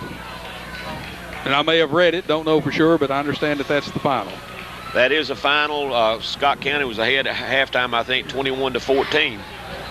So, you know, tight ball game up there, but Ron, we knew it was going to be tight. And Oliver Springs was ahead a while ago on one that I noticed, but nevertheless, those games are immaterial to this bunch of people here. How many people are here, guys? Y'all estimate people? I think 45,000's here. 45,000 people here, okay. It seems like it. You know, it's good to see everybody line the fences. Well, I just hope no one calls in and says they couldn't get a seat. That's right. That's exactly Well, Kevin right. Fisher is with the official for Rockwood as he's taking the march again out to the 50-yard line to midfield. Lamberdine will be for Kingston, I'm sure, as he's preparing to come out, and here he comes, the senior. You certainly, you know, I'm not.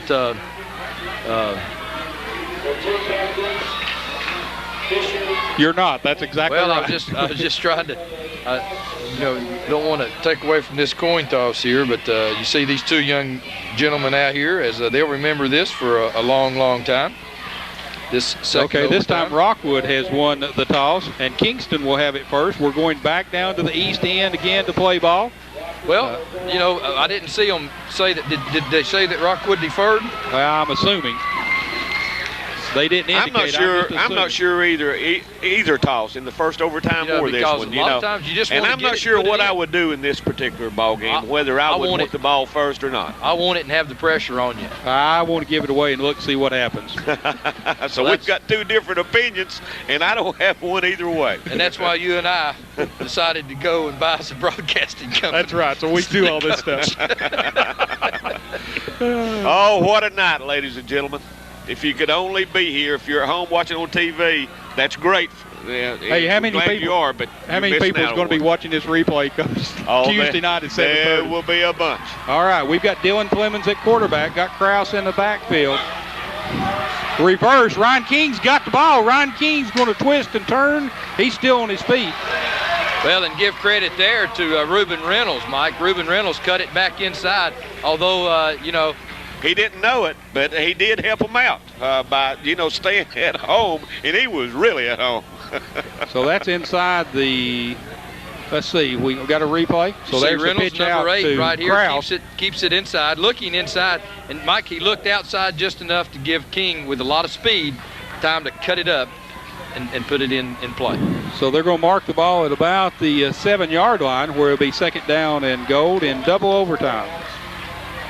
Clemens, the quarterback, pitch out. It's fumbled. And it was pitched a fumble recovery, you lose your possession. So it's, you know, fumbles are important. So brings up third down as the pitch out. Only thing to worry about here, guys, as a Rockwood fan, is, the pass. This almost puts them in a passing situation, and Kingston has done outstanding tonight on the pass. And you've got number 7 and number 11, both excellent, but I would look for King again on a flag route. But instead, he chose not to go to the air. Well, now then, stuffed. All right, he hands off to Robinette on the running play. He loses yardage. It's back to the 10. It's 4th down and goal on the 10. All right, now, do you go for it or do you go for a field goal? I look for them to kick a field goal at this point, Ron Berry.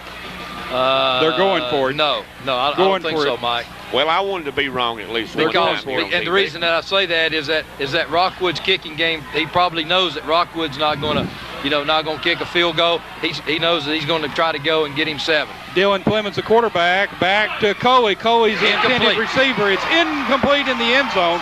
Good coverage there by the Rockwood Tigers. As Ewing is back there. Fisher. And I don't know why David Collins is back there, but Reuben Reynolds is even coming back. So now Mike Richards, this is the chance right here. Did you see the replay as Clemens will throw it into the corner, and there you saw good coverage there. Ewing knocking it down. So now the Rockwood Tigers, Mike, will have a chance offensively now. If you had a field goal kicker, now's the time to kick it and get out of here. Yes, Ron, but I don't think that's going to happen. I don't think we're comfortable enough Don't feel with the real kicking good game. about that. If this was college, the game would be over right now. Look for them to keep it up the middle so that if you had to kick one, you get a straight shot. Absolutely. And Ewing, he's going to be thrown for a loss there. He's thrown for a loss, but it's in the center of the field, and I just look for him to keep it straight up the middle here. And I think Kingston, realizing that, probably was waiting on it to come up the middle because they know that they need that ball in the middle. They sent Cody Hall, number 72 there. He came up and just put a good lick on him and had a couple of helpers there with him. Now, guys, that last extra point had plenty of height, plenty of depth on it. It would have been good at 50 yards, Ron. So right from here, we're looking at about a 29-yard field goal. Collins turns it up. Collins is free. Touchdown. This ball game is over. David Collins on the option. Rockwood wins. Rockwood wins this ball game here tonight. Unbelievable ball game. Cannot believe it. Look at the bedlam right here in Rockwood, Tennessee. Unbelievable. And the Kingston Yellow Jackets, like I said right here in overtime, it's a shame that either one of these teams lose, Ron Berry. I mean, I wish there hadn't been overtime tonight, even though my team, the Rockwood Tigers, won. Kingston did not. Guys, I want you to look. How long did it take the coaching staff up here in the press box with us to go down them steps and jump that fence to get over there with their team? Let's just let you enjoy this for a moment, folks. The Rockwood Tigers have defeated the Kingston Yellow Jackets 41-35. David Collins ran it in. You see on the field the dejection and the enthusiasm of winners and losers. But both of these teams, folks, you see right here. Good example right here of the sportsmanship involved here tonight. They have hit as hard as they possibly could all night long, but now the game is over. This is what it's all about. Guys, I've said this on the radio and TV. This is the week you don't like each other. You don't like Kingston. You don't like the fans. But after the ball game's over, you're back to being friends. Here's the replay. Collins gets it. This block comes in right at the goal line. Touchdown. Your final score, Rockwood 41, Kingston 35 in double overtime. What a ball game. What a ball game, Tony Brown. Unbelievable. I have been nervous about this game all week, but when it got down there to the end of the game in regulation, I didn't want to see either one of these teams come out a loser tonight. And I mean that from the bottom of my heart. What a high school football game we had. If you weren't here, sports fans, you've missed one of the classics. So let's go back down and get a shot of the Rockwood team as they look up and give a big wave to all their fans. Their fans reciprocate. Go down there and say, what a great job you did tonight, guys. Again, your final score, Rockwood 41, Kingston 35. Double overtime here tonight. In this, the Johnson Coca-Cola Game of the Week, the second overtime for us in as many weeks. And again, we would invite everyone to stay tuned Tuesday night. We will be replaying this ball game. So if you're watching it now, and I'm saying that is not next week, it's a week from the 12th, or Tuesday after the 12th. But no, a big crowd here. That's one, Tony Brown. It's a classic. Everybody needs to see it. If you were off listening to it on the radio tonight or didn't get the opportunity, you've got to watch this thing. Okay, we got another angle, he says, on the replay. We're going to try it again and look at it. As you see Rockwood going to the line. Collins on the keeper. He wanted to had a little option there, I believe. Mike was going to pitch back out, but instead carries it in. Good for 15 yards. When he just faked the option, it seemed to draw him. And great call by David Collins there by faking the pitch, and then that opened it up for him to free himself. And then basically the only other pursuit he had was right at the goal line. He did a good job getting it in. Well, we're back again, and I'm Tony Brown, joined now by Mike Richards here. We're going to try to have a little bit of post-game show here, and hopefully Coach Webb will come up. We can get an interview with him. But I'm telling you what, Mike Richards, have you ever seen a more exciting ball game than this one tonight? No question about it. When Ron Bear was here, I told y'all, I've been to a lot of football games, Tony, since 1955. I can't remember one being this exciting since 1955. It was one unbelievable football game. I'll never forget as long as I live. And folks, not being here, you missed it. Well, you know, double overtime, that's saying something both defensively and offensively. The Tigers come out ahead, and that's first time in 3 years, I guess? Well, you know, we haven't won here since the fall of '92, and last year, 16-12 game at Kingston, very good ball game. We just hit a dry spell, and but this year, Tony Brown, Rockwood's made up of juniors and seniors. It's been a long time since it's been that way, and they had a good ball club that could compete with Kingston. Coach Webb, I know you're tired. We're going to get you a drink here. Exciting football game, unbelievable. I've told the folks here on TV, it was like a tale of two games. You know, it looks like both teams in the first half, offensively, nobody could stop them. Then the second half, it seemed like the adjustments started happening, and then that you did. Defense did step up and stopped each other. So, outstanding ball game. You've got to be excited. Unbelievable. I've told the folks, one of the best high school football games I've ever seen. Well, I tell you what, you know, I've been around football for a long time, played a whole lot more than I've coached, and been in some good football games. But I tell you what, this one right here is probably the best one I've ever been with. You know, I've said it all along. These guys, you know, they've played hard for me all year long, and you know, I said it last year to the seniors that was going out that, you know, we'd bring it back to them, and you know, I seen all them guys over by the field house after the game tonight. You know, it don't get any better than this right here, right now. Coach Webb opened up the football game. Greg Ewing takes the ball on the 5-yard line, takes it 95 yards. What a start to set the tempo. But I tell you what, you know, that was a big play for us. You know, we were tight coming out. You know, this is a big game, especially for us. You know, I know the Kingston guys, you know, they're, you know, they earn my respect. You know, they play hard. You know, Coach King does an outstanding job with them. And but that's a big play for us. You know, we're getting off to a good start right there. You know, it just proved to everybody, and especially to ourselves, that we were going to be in a good game. You know, I told them all week it was going to be a great game. There wasn't going to be no more blowouts. And it was something that, you know, we preached all week to overcome the adversity, and, you know, sure enough, it happened. Coach Webb, I've said here on TV tonight, Kingston Yellow Jackets, they mixed it up well, I thought. You know, with the run and the pass, I know in the first half you had trouble stopping it. Seemed like in the second half, though, there were some adjustments made. I don't know what you said at halftime. I don't know if they just sucked it up or what, but it just an outstanding job in the second half in containing Kingston, because they are an explosive ball club. I tell you what, you know, Kingston's got a good football team. You know, I don't care what anybody says, they're going to be right there when it's said and done. And, you know, they do an outstanding job with their program. And, you know, they did some things that I didn't think they were capable of doing against us tonight. You know, they came out, their kids were ready to play. Coach King, you know, I know he had a good week of practice preparing his kids to play. And they did a lot of good things. You know, they've got a good football team. Coach Webb, I said during the week, I said it earlier tonight, the game didn't mean anything in our region. It didn't mean anything in Kingston's region. It has nothing to do with the playoffs, but in Roane County, it was the game.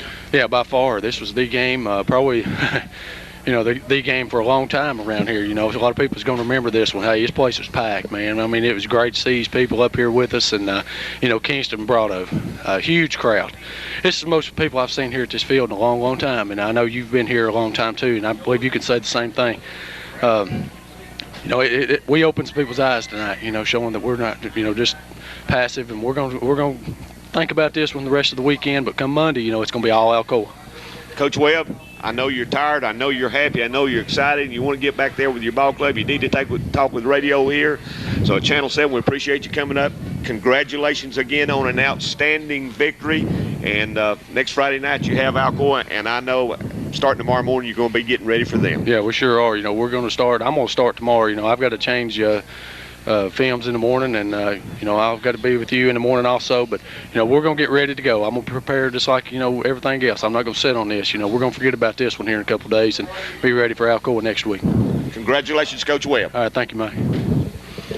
And folks, right here tonight, 41-35 double overtime. Rockwood wins it. Tonight here in Rockwood, Tennessee at Civitan Field, the Rockwood Tigers defeats the Kingston Yellow Jackets in double overtime, 41-35. One of the best football games played in Tennessee anywhere in a long time. We hope you've enjoyed the program, and please stay tuned because we're going to be on the air with the Scoreboard Show right after these messages. Good night, sports fans.